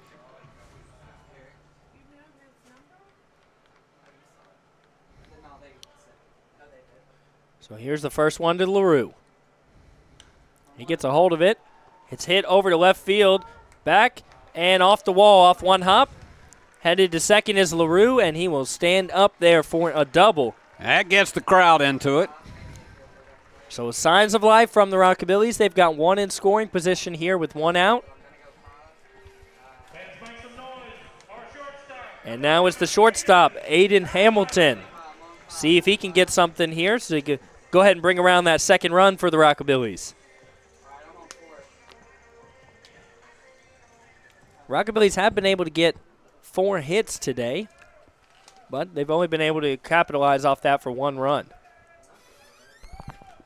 Got to do it when you get them in scoring position. That one locates in there for strike number 1. There's Dennis Bastian, the owner of the Rockabillys here, and he does a little bit of everything out at the ballpark. You see him down on the field running games sometimes.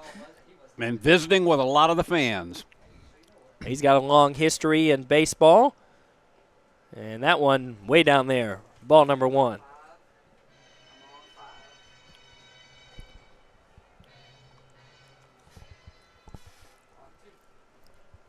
So Aiden Hamilton has an even count here. He does have LaRue over there in second.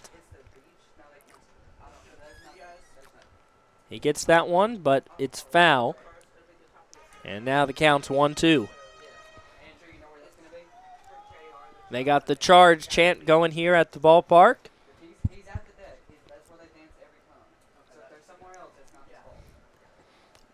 You got a 1-2 count right here, and you got to believe LaRue may be going on this pitch. He doesn't, but that one's going to be hit foul down the third base side.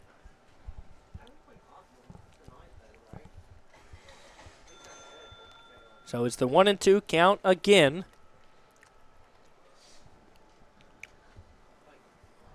Lohman's still low in the pitch count, up to 55 here. Through 4 1/3. They're playing him pretty much straight away. That one's chopped a mile high again, this time to short. And Hamilton able to grab it for out number 2. But the Rockabillys have had success with 2 outs in the ball game. We'll see what they can do here.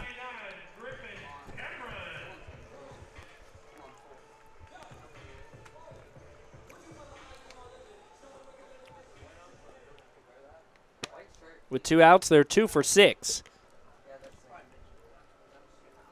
Maybe you can make it 3 for 7 here. It's Griffin Cameron, who's due for 1 at the plate. He's 0-2 today. And that one fouled right back. You saw the fans jump behind home plate. And they're rather amused about it, too, if you look over there in that corner. That's a good seat there, but you know when the net's there, sometimes you forget about it. And when the ball's coming back quickly at you, you forget that net's there to save the day. That lady in the turquoise over there, I think she almost had to be revived. Here's the 0-1. That one high up towards the head. It's an even count. This is where, in the 5th, you really got to try to get this guy in on second. You trail by 3 runs. You want to get 1 back here. You'd love to have a couple, of course, but with 2 outs, you be realistic about it. Try to get 1.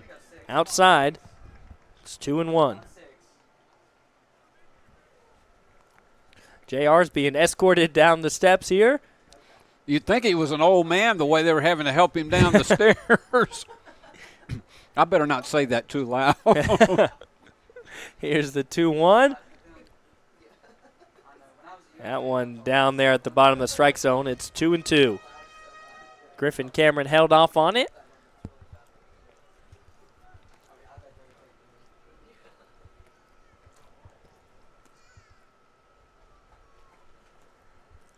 So now an important pitch here.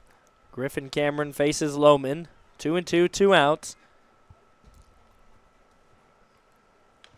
He gets a hold of that one, but he hits it right back to Lohman. And the play will easily be made at first to retire the side. So the Rockabillys strand another one in scoring position, headed on to the 6th inning.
Josh Furtado, one of the talented relief pitchers for the Rockabillys, joining in on the Cupid Shuffle at the ballpark with JR and the staff. Man, he's getting it. He's done this 1 or 2 times before, and he's pitched 1 or 2 times before. Would you join them if you had the opportunity right now? You know what? I may if there was enough people out there, but nobody really wants to watch just me and JR and a few others do it. I'm not the best at it, to be honest with you. You know, I don't necessarily blend in when I'm doing it, to put it lightly. I stand out in not a great way. For a minute there, I thought it was our director, Christopher Reasons, that was joining in, but it's just a guy that has a similar hairstyle, that's all. You know, we got our cameraman, Andrew, down there filming it, but he looks like he would join in if he could. Man, Josh Furtado needs to lead this next time. He's really out there killing it. Still Pridmore on the mound. Here in the top of the 6th, it's Jack Meyer, who's 2 for 2. As that one gets out of reach and foul for strike number 1. You see those guys over there, they reach for it real fast, and every one of them missed it. And the juxtaposition between the play on the field and the play in the stands is very striking. The plays made out here in the stands don't compare at all to what's made on the field, but they still try their best. It's 0-1. Pridmore gets a big swing and a miss there.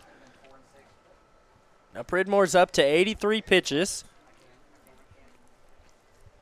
This may well be his final inning.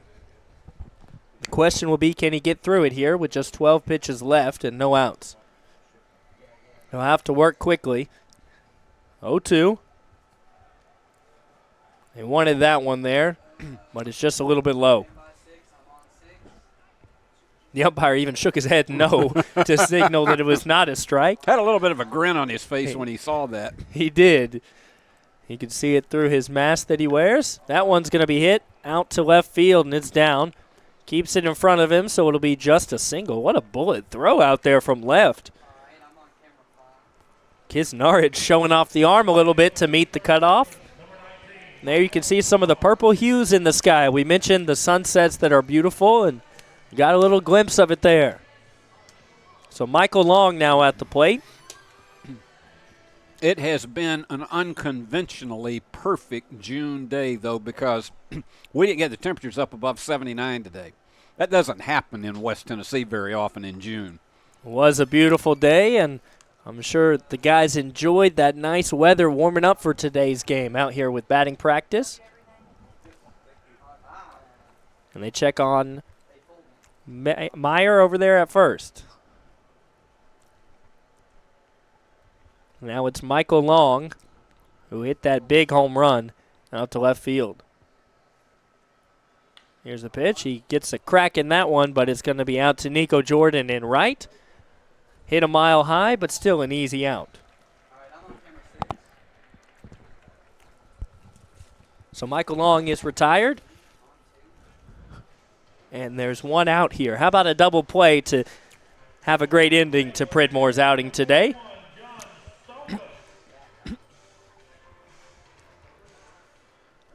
It's John Stylekup.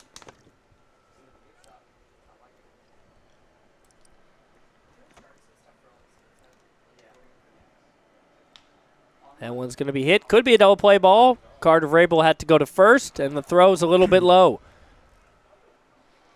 So that's going to bring Meyer. He's headed to home. There's nobody there to cover it. That was a case of somebody was just asleep at the wheel, and you just don't have somebody to get that wide open and manage to get to home on a play like that. Nobody there to cover. LaRue headed over down to first. Pridmore didn't come home. So now it's 5-1. Matt Franco's making his way out there, which we've seen when he makes his way out to the mound, that signals the end. That's not Matt Franco. That is actually one of the other coaches for the Rockabillys. It's Corey Wright, the pitching coach. And there was some action in the Rockabillys bullpen. But Pridmore will stay in the ball game, it looks like. They're going to let him get to his pitch limit. Yeah, I think he'll go through the end of the inning more than likely. Probably just a quick pep talk out there to tell him, shake it off, move on, attack this one here. It's O'Connor at the plate. Maybe you're trying to produce a ground ball here for a double play. He does have a good move to first base. He does. Stallcup still able to get back, though. Right-handed pitcher still does a good job of turning over there to throw to first. That one's high.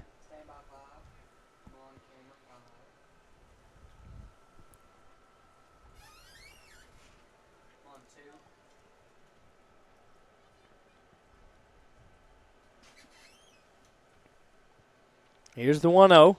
That one's cracked. Oh, my goodness, just right out of the reach of shortstop Hamilton.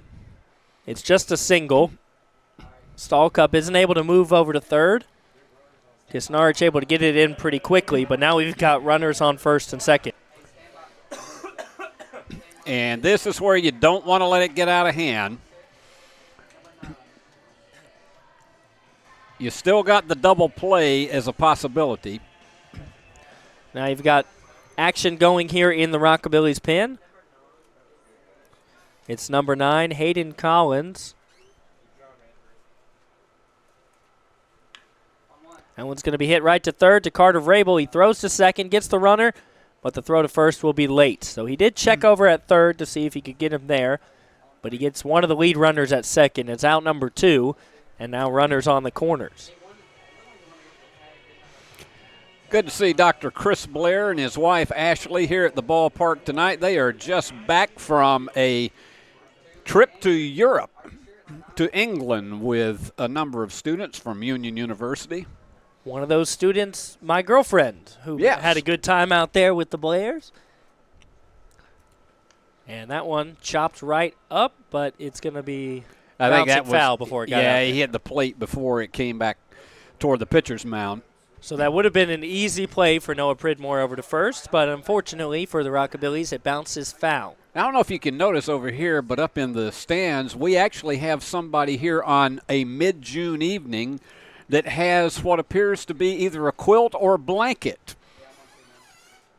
Maybe it's just a comfort thing, but Not a cold night, but I guess for the summer you could say it's 69 degrees right now. It's a little bit chilly. Yeah, I mean, you don't see this happen just, say, around 8:30 on June the 12th. You don't see that happen often at all.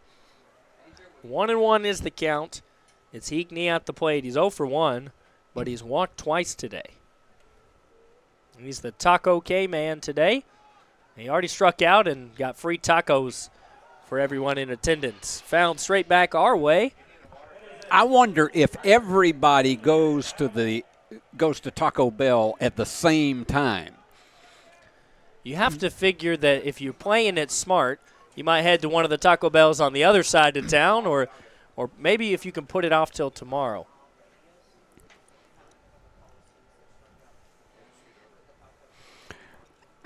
Oh, we're told you could go to any Taco Bell within a 25-mile radius, and you can go the next day.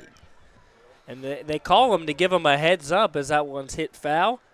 They say, hey, prepare the tacos. The K-man struck out. Yeah.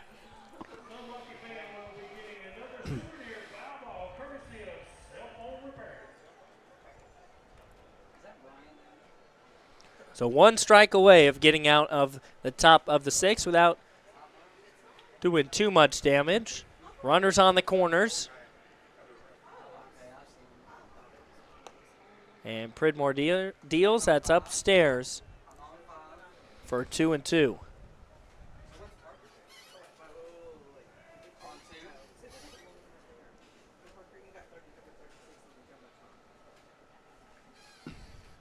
We'll see what Pridmore goes with here. Maybe the fastball to try to get him swinging. Now, you called it, and he tapped it foul. So Heekney able to stay alive. There we go. One of my favorite all-time songs, the Think music from Jeopardy. One of the classic songs. I feel like anywhere around the country, people recognize that tune. Absolutely. It originally was heard in 1964 on the original version of Jeopardy. Here's the 2-2. That one just a hair outside. It's a full count. You can go home tonight and tell everybody that you know now that Jeopardy is 59 years old. I will. I'll get a T-shirt made that says Jeopardy is 59 years old, just so I don't even have to tell them. Just everybody I see just read will it know. off your shirt. Might get copyright infringement there. 3-2. It's a good pitch, but it's spoiled. Fouled off.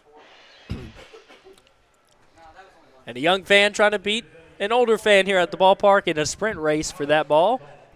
I got a feeling the young fan won. It looked like maybe, but they went just around the corner. I couldn't see. The young fan was leaps ahead. Here's the full count payoff pitch again. We'll do it again. Now, Pridmore has a place to put Heekney, but he'd rather not. And he'll have to, so it'll load up the bases with 2 outs. Just went low. And like I think that's it. Matt Franco signaling to the bullpen. As Pridmore goes 5 2/3. He struck out 5 today.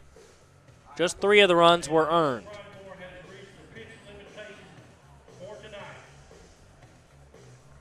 So it looks like it's going to bring Hayden Collins in. He goes to Southwest Tennessee Community College. He's originally from Martin, Tennessee. Excuse me, I got my things mixed up. He's from Lexington, Kentucky. But he's 6'3", right-hander. And applause for Pridmore. Southwest Tennessee serving the Memphis area as it has for so many years. And Hayden Collins has typically played in the infield this season. He has 1 appearance as a pitcher. A tough spot to come into where you got the bases loaded and try to get this one man out to keep the damage from being any more than it is. That's what you do. You've got to attack Brandon Strokes here, who's 0 for 2 today. He's walked once. You don't want to walk in a run, but you might give him a little bit of a pitch to hit if he's 0-2. So Collins will take a moment to warm up. And Matt Franco will make his way back to the dugout.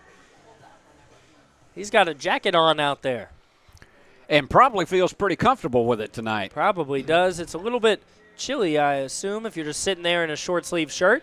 We never talk about that when we get close to the middle of June, but it is the way it is tonight here. 68 degrees at the ballpark. Usually it's about, this time of year, it's still about 80 at this time of the evening. I'm sure the guys on the field not complaining one bit about what is perfect baseball weather. Now, you don't really work up a sweat on a night like this.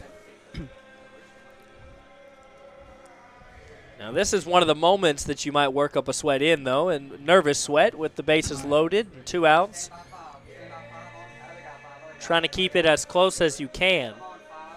But, you know, in this competitive league, this is really a good situation for a reliever to come into, because when he goes back to play college ball after this season is over with, I mean, you're going to be looking at, you potentially are going to face this.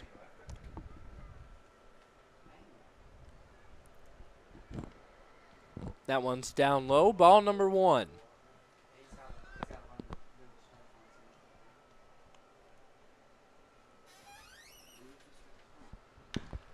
Gets a hold of that one. It's right to shortstop, and they flip to second for an easy out. So Hayden Collins comes in, provides 2 pitches of relief, and the Rockabillys get out of it, but they still have their work cut out for them as they trail 5-1.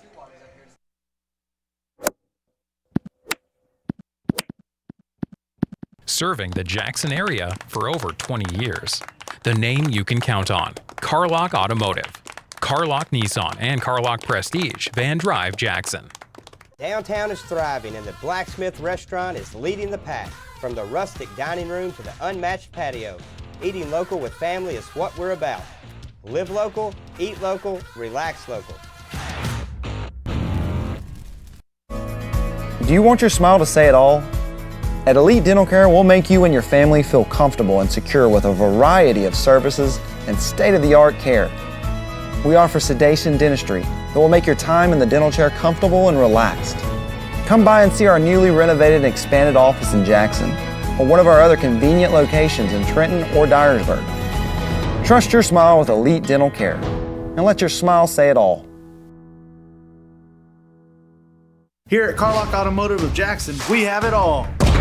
New car savings, quality used cars. We repair all makes and models. We can even buy cars. I don't think I have to say it.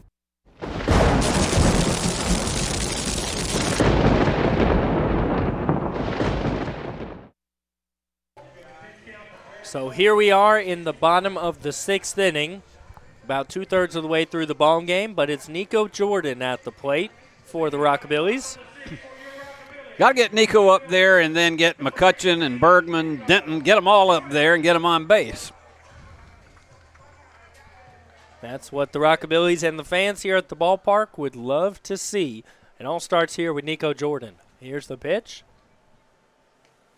Watches that one. It almost came down and hit his foot. Where are we standing on Lohman's pitch count now? Lohman is at 62 pitches, Well, still relatively low. Could go a complete game. That one down again, ball number 2. Yeah, he was, in the first inning, he threw a lot of pitches, but he's settled down since then.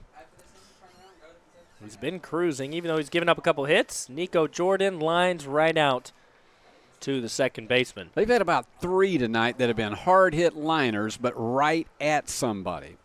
And Nico Jordan's had 2 of them in the last 2 at-bats. It's Jake McCutcheon up to bat. He's from Missouri State, and yet another one of the 19-year-olds that we have on this Rockabilly squad. He came into today batting .500. He's gone .500 today, 1-2. And he watches that one, who's right on the outside corner, strike number 1. I like the name of the hometown he's from, Defiance, Missouri. You got to wonder how a town gets a name like that. I'll have to do some research on that the next time I'm in the booth with you. Please do. 1-1 the count. Here's the pitch. That one high again, right in the same location.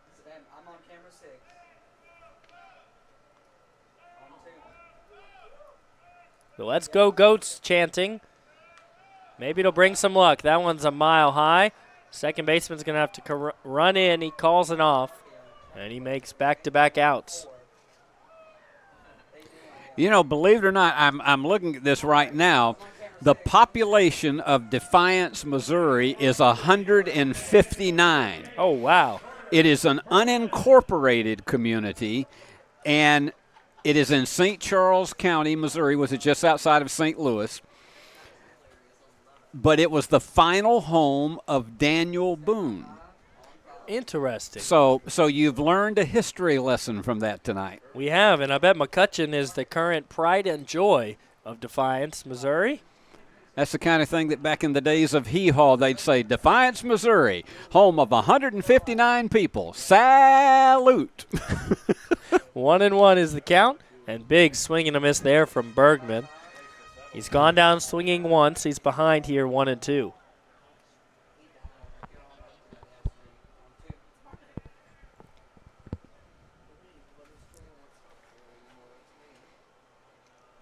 Here's the 1-2. And Bergman watches that one. It's strike number 3, and the Rockabillys 3 up, 3 down. Lohman is still cruising up there on the mound. He's through 6.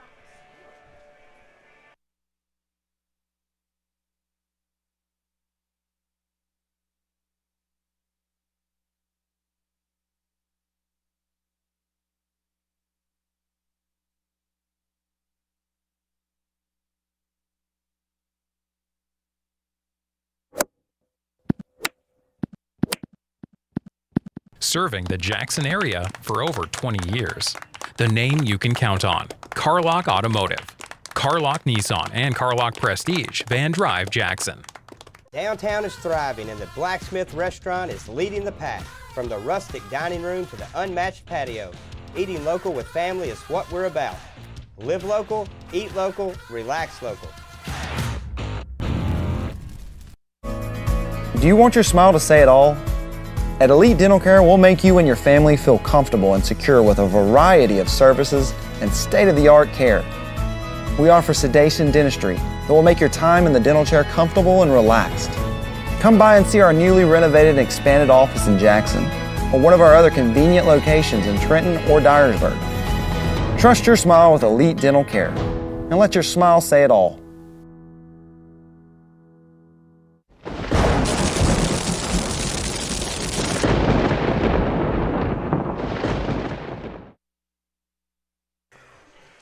The Rockabillys find themselves down later in the ball game, but we've still got plenty of room to play. Steve, it's the 7th inning.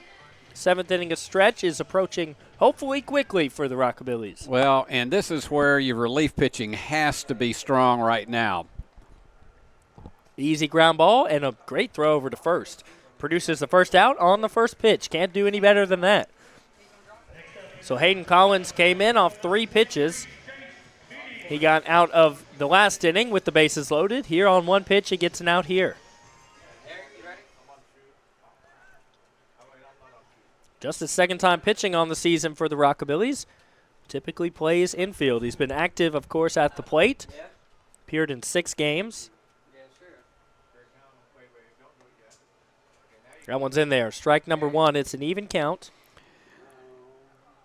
Hayden is another one of these freshmen at Southwest Tennessee Community College down in Memphis. That's ball number 2. And you notice a lot of the guys on the team are from the West Tennessee area. Either they're from here, in there for strike 2, or they play ball around here, but just a great job of putting together a team that's local to the area that people will know and love. That's a great pitch. Hayden Collins looking like a starting pitcher out there. Beautiful curve ball, and he just caught him looking. Caught him looking there, and 2 up, 2 down here in the 7th. And Hayden Collins is listed as a right-handed pitcher and an infielder for Southwest Community College. So it's interesting. That must have been part of the reason he was brought here to the Rockabillys. 2 outs. That one's fouled off. Well, he's versatile, and that's not something that you are going to typically find, particularly when you get to the upper level of college baseball. You're not going to have somebody except maybe if you're a pinch runner that will come in. Especially Hayden Collins, who's good at the plate as well. That one's fouled off. A lot of times you don't see a guy that pitches and is good at the plate anymore. Especially a guy that's good in the infield, good at the plate, and good on the mound. He's ahead 0-2. Oh, my goodness, got him looking. Right down in there for a call, strike 3. Man, Hayden Collins might have to start the next game for the Rockabillys. He gets 3 up, 3 down here in the top of the 7th. And now it's the 7th inning stretch. And what are these guys about to do? And we watch in suspense to see what they're singing, apparently. Now, wish we had a mic on here to hear how this singing sounds. They're having a good night out here at the ballpark. Doing a little Elvis.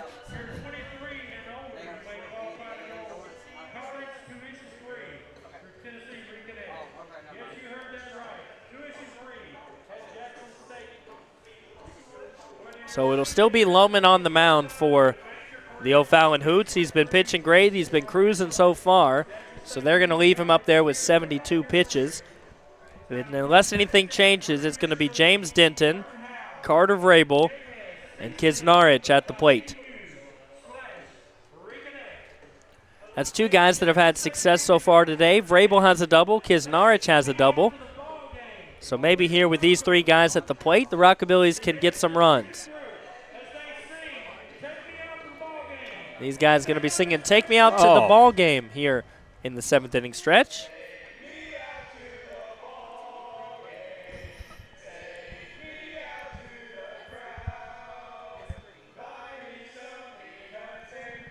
We've just been told it's a youth group that's having a good time at the ballpark. And I don't think they expected to sing this when they got here to the ballpark, but, man, they're doing a traditional "Take Me Out to the Ball Game," one of the songs that just about anybody can sing.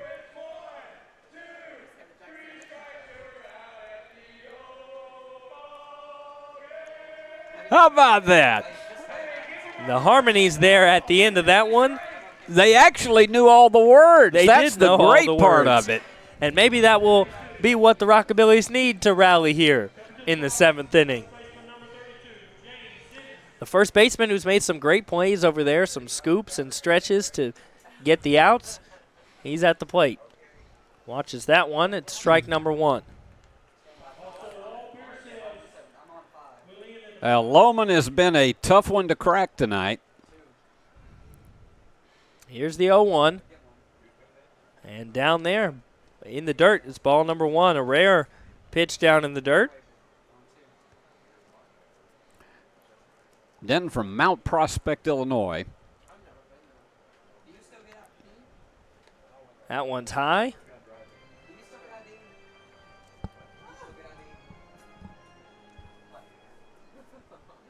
Here's the 2-1.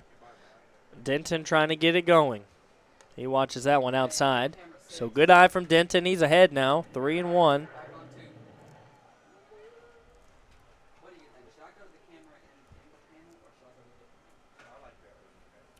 And here's the pitch. See if Denton can walk here. He gets a hold of that one, but fouls it off right towards the camera well. It's a full count.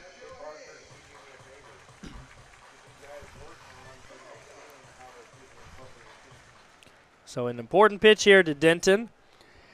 It's been the tough thing for the Rockabillys tonight is not being able to get the leadoff hitters on, and this is where it could be huge here in the late innings. Getting it going at the beginning of the game, and the Rockabillys have not been able to take a walk tonight. Hit him. But there's the first. Oh, it hit him, so he'll reach on a hit by pitch. But that's just the first time the Rockabillys have got a free bag tonight. And some of the success that they saw in the series against the River Dragons was averaging nearly 10 walks a game. And Vrabel 1 for 2 tonight, and that's a big key right now. If you can move this runner over and get on yourself, then you got a shot at a rally. And Denton took a big lead after the pitch, but he gets back to first. He didn't swipe second. That one was down for ball one, and we might see a little bit of crack here for Lohman. He walked the leadoff man. He pitches another ball here, and Lohman's going to have a quick conference with the catcher Stallcup.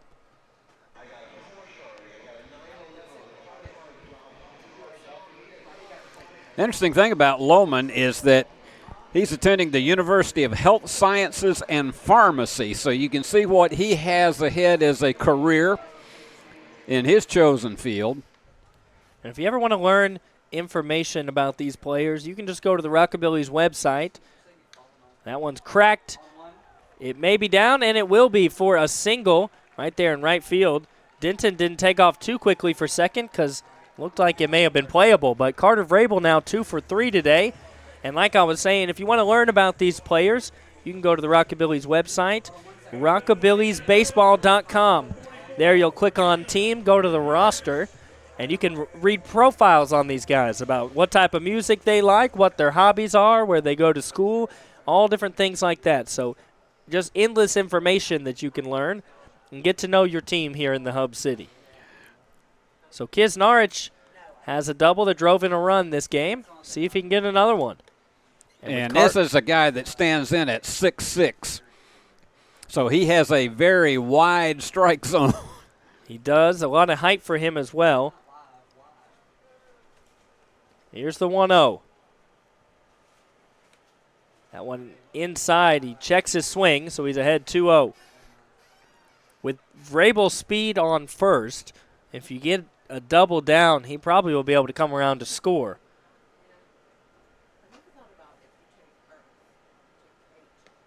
And that one blows past Kisnarich. He wasn't able to catch up to it. He was going after the center field gate on that one. He was. Unfortunately, he wasn't able to make any contact, so here's the 2-1.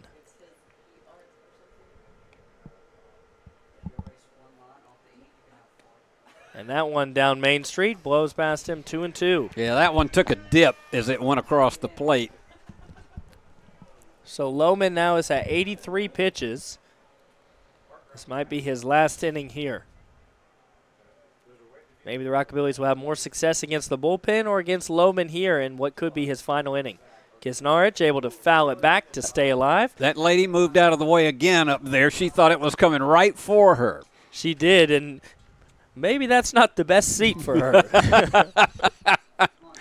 It's a great seat, don't get me wrong, but she seems pretty nervous back there every time the ball is fouled straight back. She laughs a lot after the ball is finally out of the way. Here's the 2-2, high, but Kisnarich can't check his swing. Yeah, he just went around on that one. Could not hold up.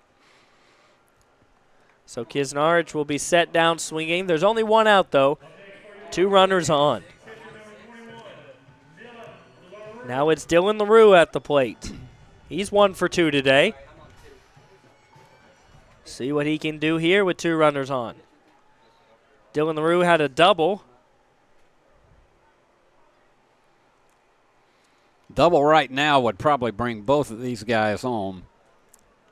You definitely think it would, with Carter Vrabel's got long legs and a lot of speed over there at first. LaRue's ahead 1-0.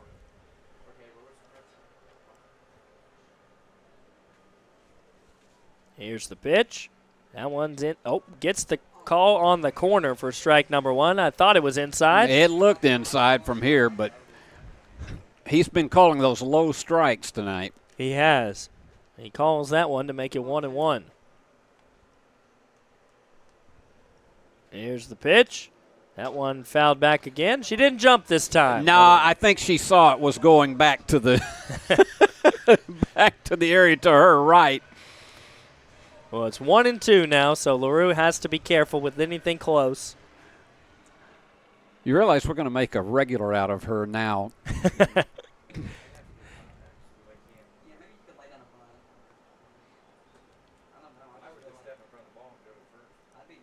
Here's the 1-2. We've got our director and executive producer talking strategy here behind us. Here's the 1-2. And that one fouled back again by LaRue. Definitely a crucial part of the game for the Rockabillys. They trail it 5-1. They've got 2 runners on. They had it with no outs. Now they've got it with 1 out. So you figure you've got to score here. Yeah, you got to get one in this inning where you've got your first 2 runners on. You'd really love to get a few and cut this lead possibly in half. Gets a hold of it, but it's going to be popped up right to third. And everybody's back to the bag, but it's 2 outs. Going to take another 2-out hit, and you got to hope Hamilton can deliver. He's 0 for 2 tonight. 0 for 2 tonight, but he's been hot before today's game. He came in with a 364 average. You got to figure this is going to be Lohman's last inning. It's got to be. He's at 90 pitches after that last pitch.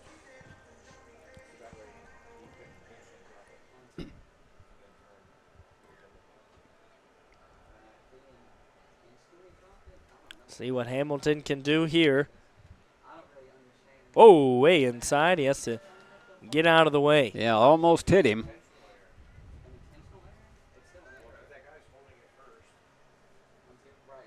We'll see if the runners are running with 2 outs. Probably they're going to wait till there's a couple more strikes in the count. That one down in the dirt. We've seen him throwing more low balls here in this inning. I don't know whether the arm is tired or not, but a crazy stat. Lohman's thrown 30 balls and 60 strikes, so he's been just straight into the strike zone all day. 2-0. That one's going to be grounded in a weird position to first, but Lohman able to get over and make the play just by a half a step. Boy, he got the fist pump going coming out of there. Hamilton almost able to beat that one out, which would have brought a runaround for the Rockabillys, but instead they strand 2 on the base paths through 7 innings. And the Rockabillys trail it 5-1, but they've got 6 more outs to do it, Steve. A big challenge right now is, particularly now, you got to have the reliever has got to really have some really, really strong efforts here in these last 2 innings. You cannot afford to get this thing beyond 4 runs at this point. You got to hold on at this stage of the game and hope you can get some kind of rally in the 8th and 9th. Absolutely, and Hayden Collins is still out there on the mound. He's been phenomenal once he came in to relieve with the bases loaded and 2 outs. He got through that last inning, the 7th, very quickly, 3 up, 3 down. So he's cruising, and you expect him to have another great inning here. Well, as you said earlier, particularly with the performance we saw in the previous inning and then get the last out in the one before that, you really hope that we see him a lot more when they come back from this road trip that they're going to have and get back here to the stadium next week. Absolutely. He's only thrown 11 pitches, struck out 2. He got 4 outs. So he's going to face Michael Long to start out the inning, Stallcup and O'Connor, because you don't believe that the Hoots will make any pinch hitters, up 4 runs in the top of the 8th. But we're going to watch with you as the Rockabillys are trying to complete a 4-run comeback.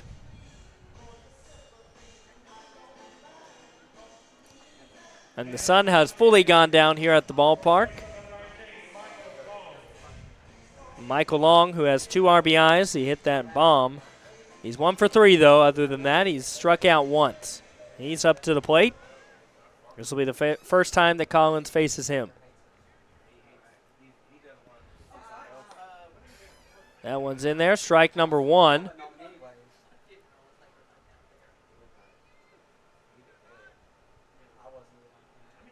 Here's the 0-1. That one fouled off, so Collins ahead 0-2, and a barehanded grab from the batter on the on-deck circle. Collins is one of these guys that when it comes to the Christmas season, his birthday is a week before Christmas. Now, I wonder, does he get 2 presents there that close to Christmas Day? And a strikeout there from Collins. He's got 3 strikeouts. He's only faced 5 batters, so he big strikeout pitcher now. He only appeared in 1 ball game to relieve. He's one of these that particularly, if you brought him in a situation where you got a lead, he'd be great to come in for saves. Absolutely. He's been so dominant in this ball game as that one is fouled off. Over towards the bullpen for the Rockabillys. And Stallcup comes in 1 for 3. In the one game that Collins appeared in this year, he gave up 4 hits and 3 runs, but no sign of whatever that fluke was here as he blazes that one in there, 0-2. Been pitching with a lot of confidence tonight. And, you know, sometimes when you don't have the lead, you just pitch the ball. You know, it becomes a little bit more simple when you're trailing in a ball game. You can just go in there and throw strikes. He was just inside on that last pitch. It's the 1-2. And he gets him to chase. They're going to have to tag him out, but he will strike him out, and 4 strikeouts for Collins.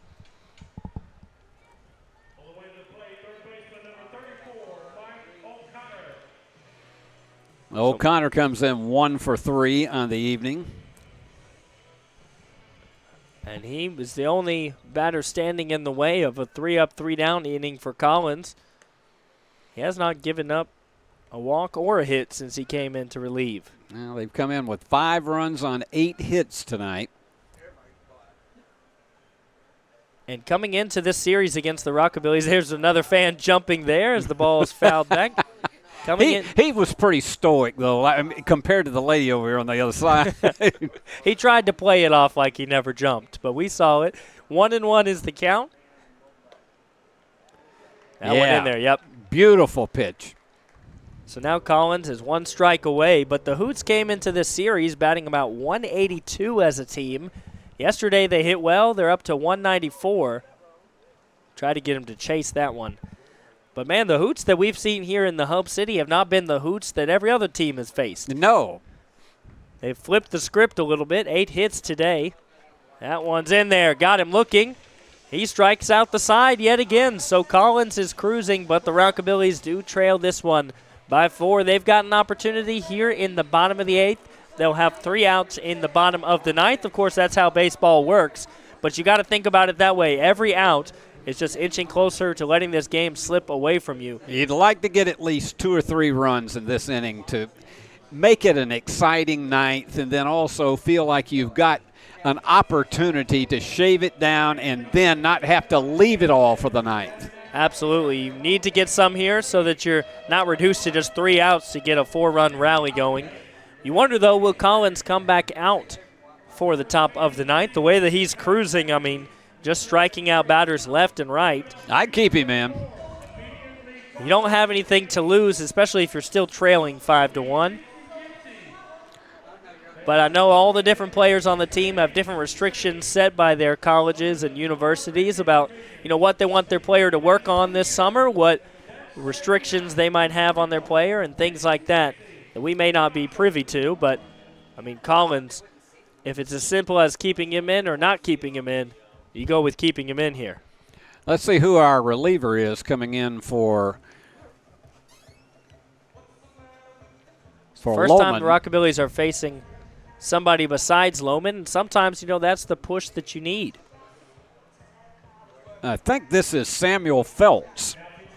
He's a 6'1", 220 junior at Texas A&M Corpus Christi.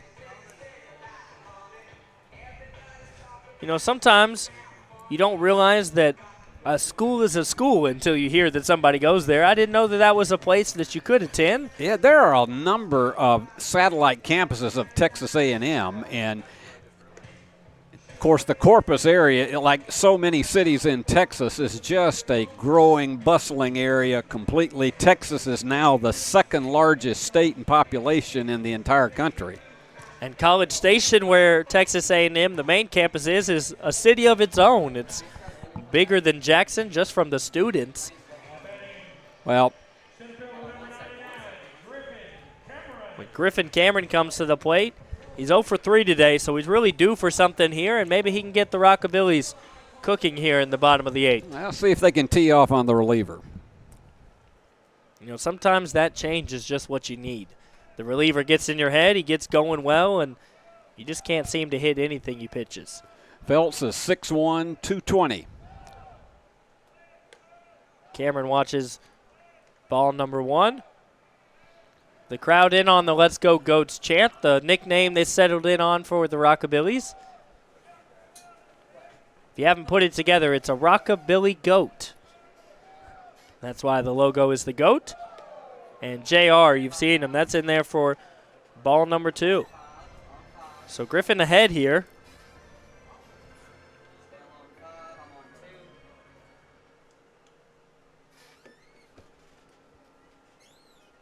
Here's the 2-0. And that one's fouled back for the first strike of the at-bat. Here's somebody warming up for the Rockabillys, so Collins may not stay in the ball game. Looks like it's Braden Becker from Transylvania U is in the bullpen for the Rockabillys. He's another guy that's listed as an infielder. Showed bunt. Now the question is, did they say go around? No, it's 3-1. He pulled it back in time. Would have been interesting to see Griffin Cameron actually lay down a bunt there and try to beat it out for a single. But now you see the third baseman come into bunt defense. O'Connor takes a couple steps in. Here's the 3-1. That was in there at the top of the zone. Griffin Cameron thought he may have had a walk, but now it's a full count. You're definitely not bunting here with 2 strikes, and that's why O'Connor backs back up.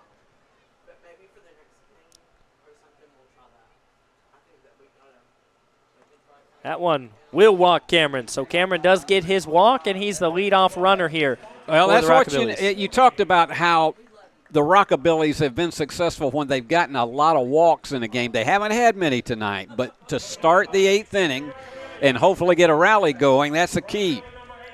Just 2 walks now for the Rockabillys.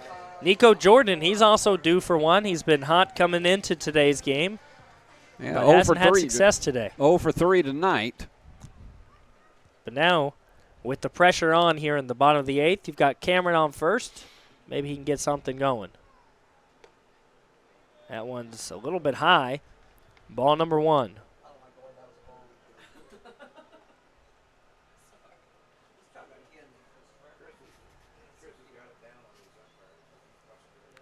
Nico Jordan stands at just 5'10", but you wouldn't know it from the way he runs. One of the quickest guys on the team. That lady smiles or laughs every time a foul ball is over in her direction. She's enjoying her night out here at the ballpark. I mean, she's got a great seat to watch all the action. I mean, let's face it, the screen is there. It's not going to get to her, but she doesn't think so. You know, in the moment, you forget that screen is there as the ball is hurling towards you. 1-1 to Nico Jordan. Jordan gets a hold of it, but he fouls it off left over towards where Mike Vrabel was sitting earlier. Wonder if Mike leaves the ballpark before this one is over tonight. You know, we've seen him greeting some of the fans. I believe one of our cameramen got the opportunity to meet him as well. He's a very nice guy from all reports that I've heard. 1-2 is the count. Great coach, of course. Jordan, a swinging bunt. He might be able to beat it out. He came off the bag. I guess he stepped on it just in time. Just did beat it out by a step. That was actually a very, very perceptive play to be able to get the second baseman over there to take the throw. But Nico Jordan does his job. He does advance Cameron over into scoring position. So now there's one out, and McCutcheon is at the plate. McCutcheon's 1 for 3 today. And he'll face Feltz.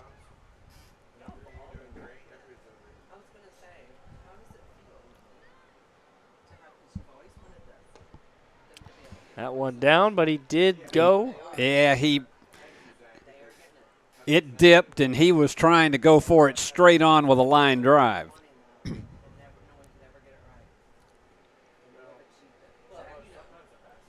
So here's the 0-1.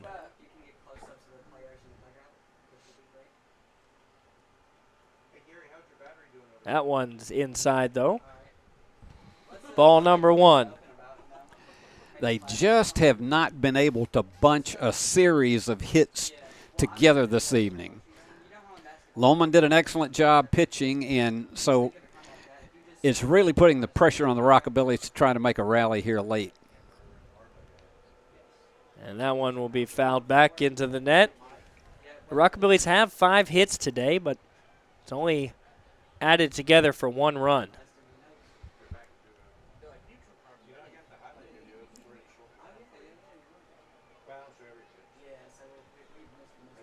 So here's the 1-2.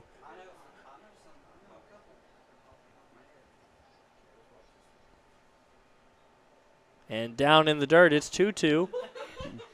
Managed to keep the runner on us back at second. Was able to stop it before it got back to the backstop, so Cameron wasn't able to move over to third. It'd be great for him to be able to move over to third here without an out. Get him 90 feet away.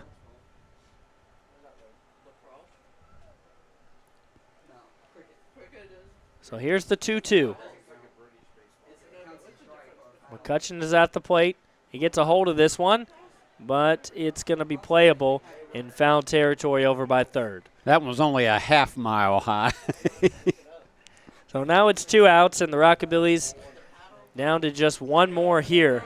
It's the designated hitter, Bergman. Man, it's been a tough night for Bergman. He's 0 for 3. He hadn't had a lot of at-bats headed into today, just 7, so he's had 10 now and still looking for that first hit. I stand corrected, he has 1 hit in those 10 at-bats, but it was prior to today. He watches that one way into the other batter's box.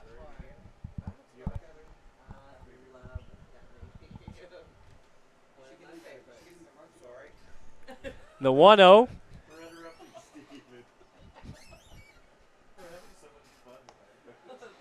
That one just finds the outside part of the zone. It's an even count.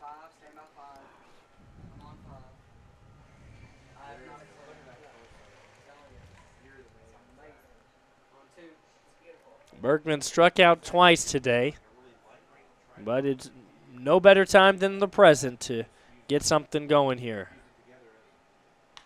He gets a hold of this one, but it's chopping to short. I don't think he's going to beat it out, and he'll be beat by a couple of steps. So the Rockabillys are retired, and we're going to head on now to the 9th inning. We'll see who's on the mound, if Colin remains out there, or if the Rockabillys are going to go to the relief pitcher that was warming up there in the bullpen. Either way, the Rockabillys trail at 5-1, and they'll have 3 more outs to get back into this ball game. We'll be right back.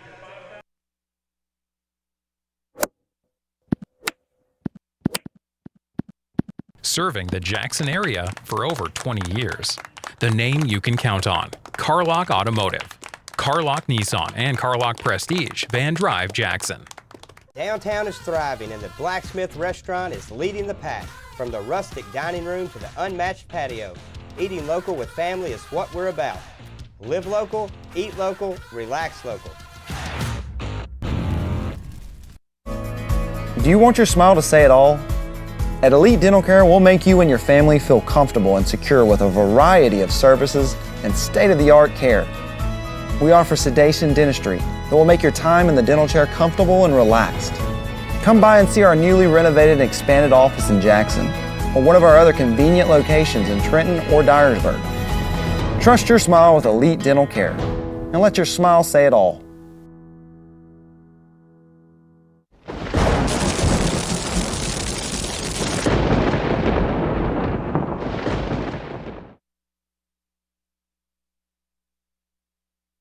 Well, it will be Collins out there on the mound. And the way he's been pitching, I'd leave him in too. If he gives up a run or two, you know you're already trailing by 4, so you're not too worried about it. But here's one of the Rockabilly musicians up on the screen at the Jumbotron. Johnny Cash. A guy that visited Jackson a time or two to see Carl Perkins. There's one of the young fans. He's got him a souvenir ball there. You know, he actually came and appeared. It was in the wee hours of the morning, about 2:30 in the morning. He came and appeared as a surprise on one of the cerebral palsy telethons that was being done at Channel 7 for, I guess, probably sometime in the late 80s. Wow, a swing and a miss there, strike number 1, and I believe he played the Jackson Coliseum, didn't he, here? He did. Now the Omen Arena. He did. Here's the 0-1. That one fouled back in the net. She didn't jump that time, but she was looking at her phone. So if she had been aware of the circumstances, she probably would have. It would have been distinctly different.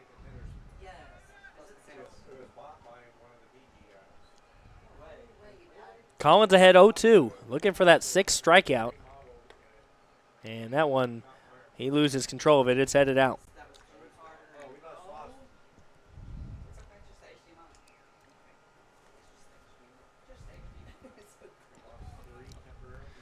It's Harms at the plate.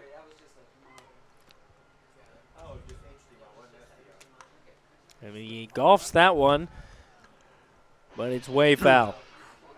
One of those kids over there on the lawn looked as though he might have a shot at making a catch in the glove, but it was just over his head. Harms is pinch hitting here for the Hoots. Harms for the Hoots. It's a great combination. It is. Man, the Hoots have been hooting and hollering tonight, up 5-1. I told you I was going to work it into the broadcast at some point, and I'm glad you did because I've been waiting for it for 9 innings.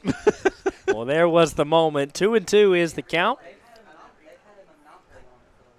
You know, I would love to get some of you watching to send in some rockabilly phrases that we could work into the broadcast. Right now, it appears the Rockabillys have reservations at the Heartbreak Hotel. They are down 5-1, but you don't want to count them out too soon. They've got 3 outs to do something miraculous here. That one's broken bat single into right field. Boy, he slashed that one like a tree that got hit by a tornado. Woo! That one's right in half. Never really seen a bat break just like that one. There's some of the guys in the dugout giving us the thumbs up and the waves. I think 2 of the guys knew what was going on, and the other 2 were confused. So Collins gives up his first base runner of the ball game after cruising through 2 innings and back-to-back hits now. So base hit to left, and you get 2 on here early in the 9th. Man, it would be crushing here for the Rockabillys to give up some more runs in the top of the 9th. They've already got a ways to come back down 5-1. With the ways Collins has been pitching, I wouldn't be surprised if we see a triple play here. And he gets that one in there for strike number 1. He might even just strike out the next 3 batters. As we say, the ump's been calling a lower strike zone tonight, so he's been the benefit of that one. Gets a check swing, but I don't think he went around. Yeah, you asked him to, and they did give it to him. Yeah, asked for help, and they said, yes, sir, it's strike 2. So it's Stokes at the plate. He's 0 for 3. And he's caught swinging there. The ball just dropping out of the strike zone completely. Collins has 6 strikeouts now. He's been Mr. K tonight. Not K-Man now like we had earlier in the game. Not the Taco K-Man. But Collins has been probably the shining moment for the Rockabillys in this ball game, where they were only able to score 1 so far. And Collins' relief effort has just been incredible.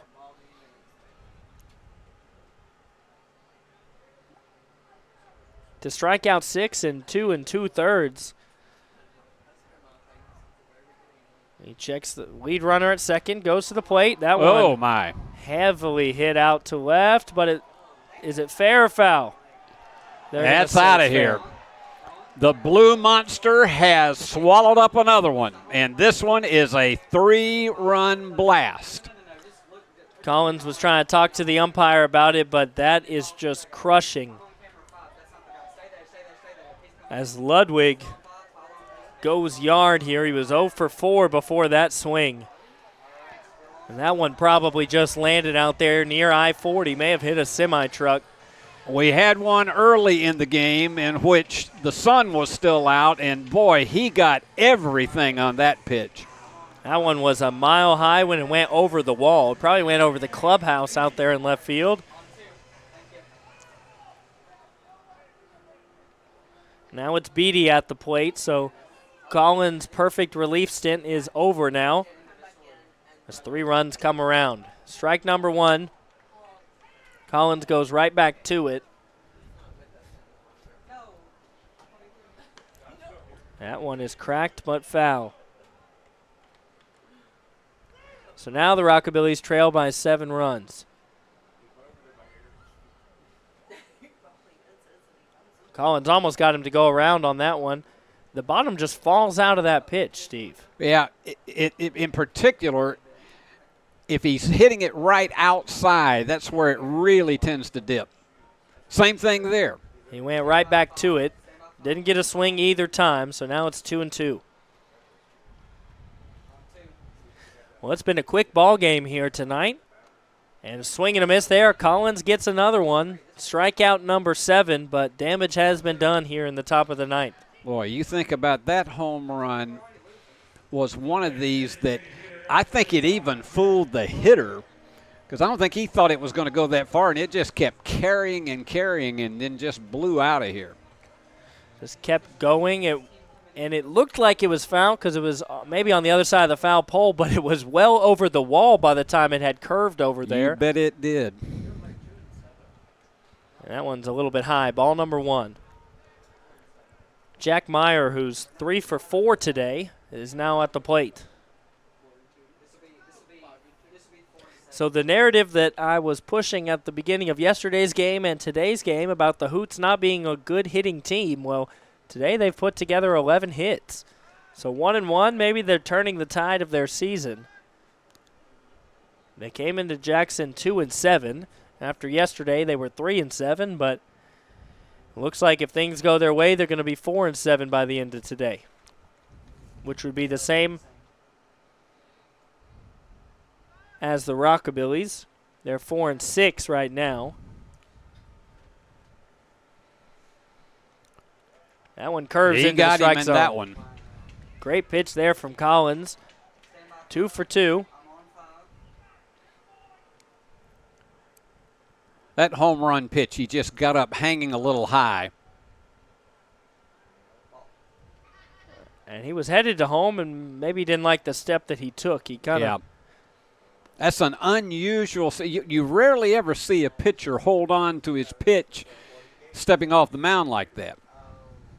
He'll try it again here. He releases and he gets the strikeout. So he strikes out the side again. But a monster home run from Ludwig adds 2 more runs to the lead for the Hoots. They are up 8-1 as we head now to the Rockabillys' final 3 outs. They're looking to make what would be a miraculous comeback. We'll be back right after this.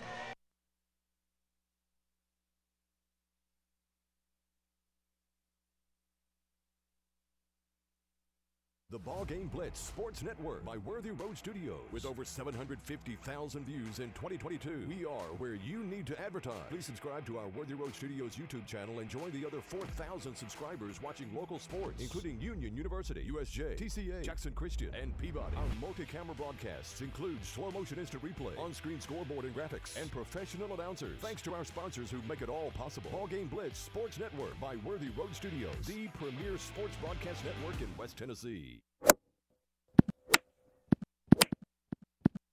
Serving the Jackson area for over 20 years. The name you can count on. Carlock Automotive. Carlock Nissan and Carlock Prestige, Van Drive, Jackson. Downtown is thriving and the Blacksmith Restaurant is leading the pack. From the rustic dining room to the unmatched patio, eating local with family is what we're about. Live local, eat local, relax local. Do you want your smile to say it all? At Elite Dental Care, we'll make you and your family feel comfortable and secure with a variety of services and state-of-the-art care. We offer sedation dentistry that will make your time in the dental chair comfortable and relaxed. Come by and see our newly renovated and expanded office in Jackson or one of our other convenient locations in Trenton or Dyersburg. Trust your smile with Elite Dental Care and let your smile say it all.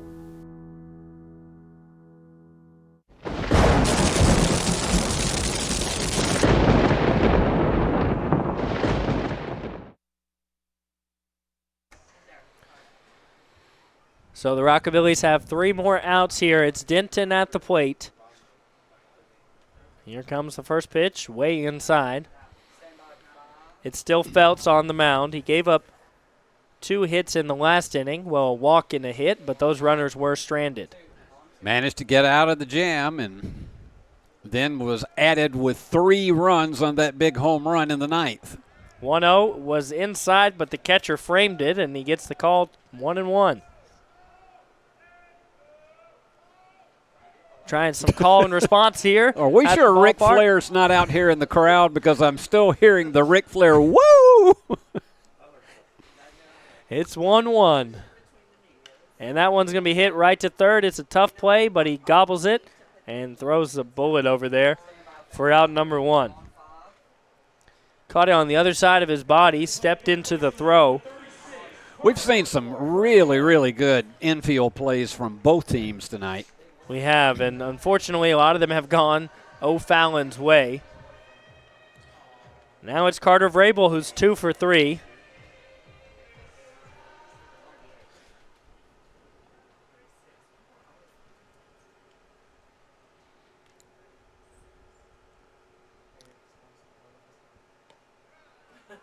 That one gets the call. 0-1.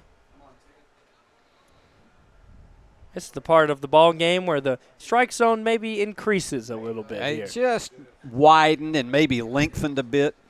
0-1, and Vrabel caught swinging at that one.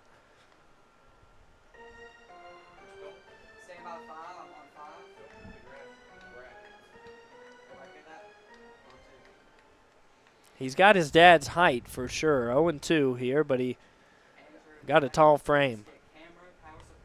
Watches that one outside. He started to lean into it, but he keeps the bat off the plate. Well, our fan of the night has hung in there. She's still hanging in there right in that lower, well, on your screen in the mid-right-hand portion. And Vrabel able to foul that one off, reaching for it. But, man, if the Rockabillys got to run every time that woman got scared, this would be a lot different ball game. We'd at least be about 8-6 now. It's been just about everyone hit over there her way that she's reacted pretty dramatically at. 1-2. And Vrabel leaning to foul that one off again. And, man, that skipped off the chairs and went up. Back to the jukebox where you can get all your Rockabillys gear. Got a lot. I was by there tonight. A lot of great stuff inside that store. A lot of great stuff. I've got some of it myself. Here's the 1-2 to Vrabel.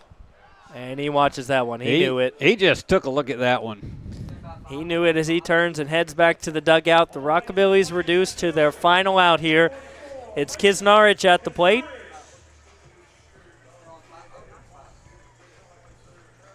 And if you're ever trying to keep up with the Prospect League, maybe the standings, the stats, learn more about the teams, even get some merchandise, you could just go to prospectleague.com. That's your one-stop shop for all of that. Kisnarich watches strike number 1. Down there low, but that's been a called strike all night long.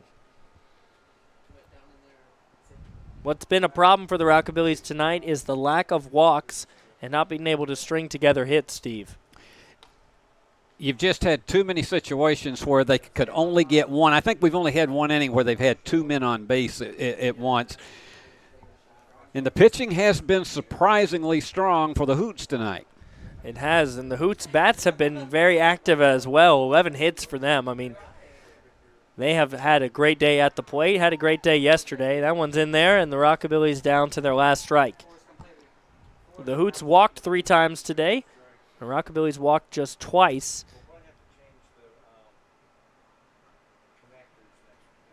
But here could be the final pitch of the ball game. Kisnarich trying to stay alive. He fouls that one back. She didn't jump as much that time. She didn't move that time. Maybe she's become numb to it all. Maybe she has. She's at least settled in there. If we knew her name, boy, we would make a cult hero out of her.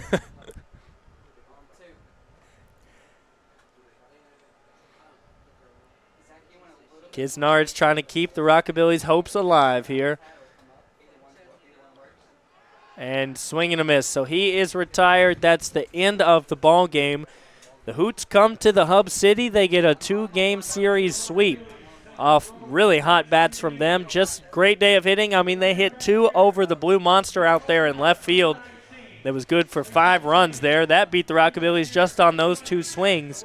But the Rockabillys bats just weren't there today. Because that was 5 runs right there off of those 2 home runs, and particularly the killer was Ludwig's there in the 9th when he hit that 3-run blast over the Blue Monster. And when you're down 5-1, you still have at least a remote hope, but that was just really about the end of the rope right there, and he really clobbered that one. Right, the Rockabillys were just barely holding on, and then with that swing, the Hoots kind of stepped on their hands there and just signaled the end of it. But the Rockabillys head on the road tomorrow night. They're trying to bounce back after a 2-game skid, but remember, they were on a 4-game win streak. So in the last 6 games, the Rockabillys are 4-2. You got to realize it's a long season, ladies and gentlemen. You're going to win some, you're going to lose some. You just hope you win more than you lose, right, Steve? Yeah, 60-game season. A lot can happen, a lot can turn around.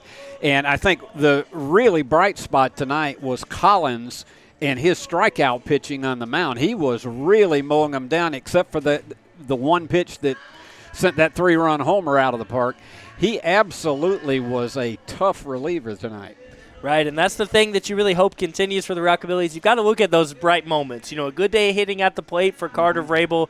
Good job on the mound for Collins. Really, all things considered, a good day on the mound for Pridmore. Yeah. He only gave up a couple of earned runs, but there were some good moments in there that don't get reflected in the 8-1 final score. That's it.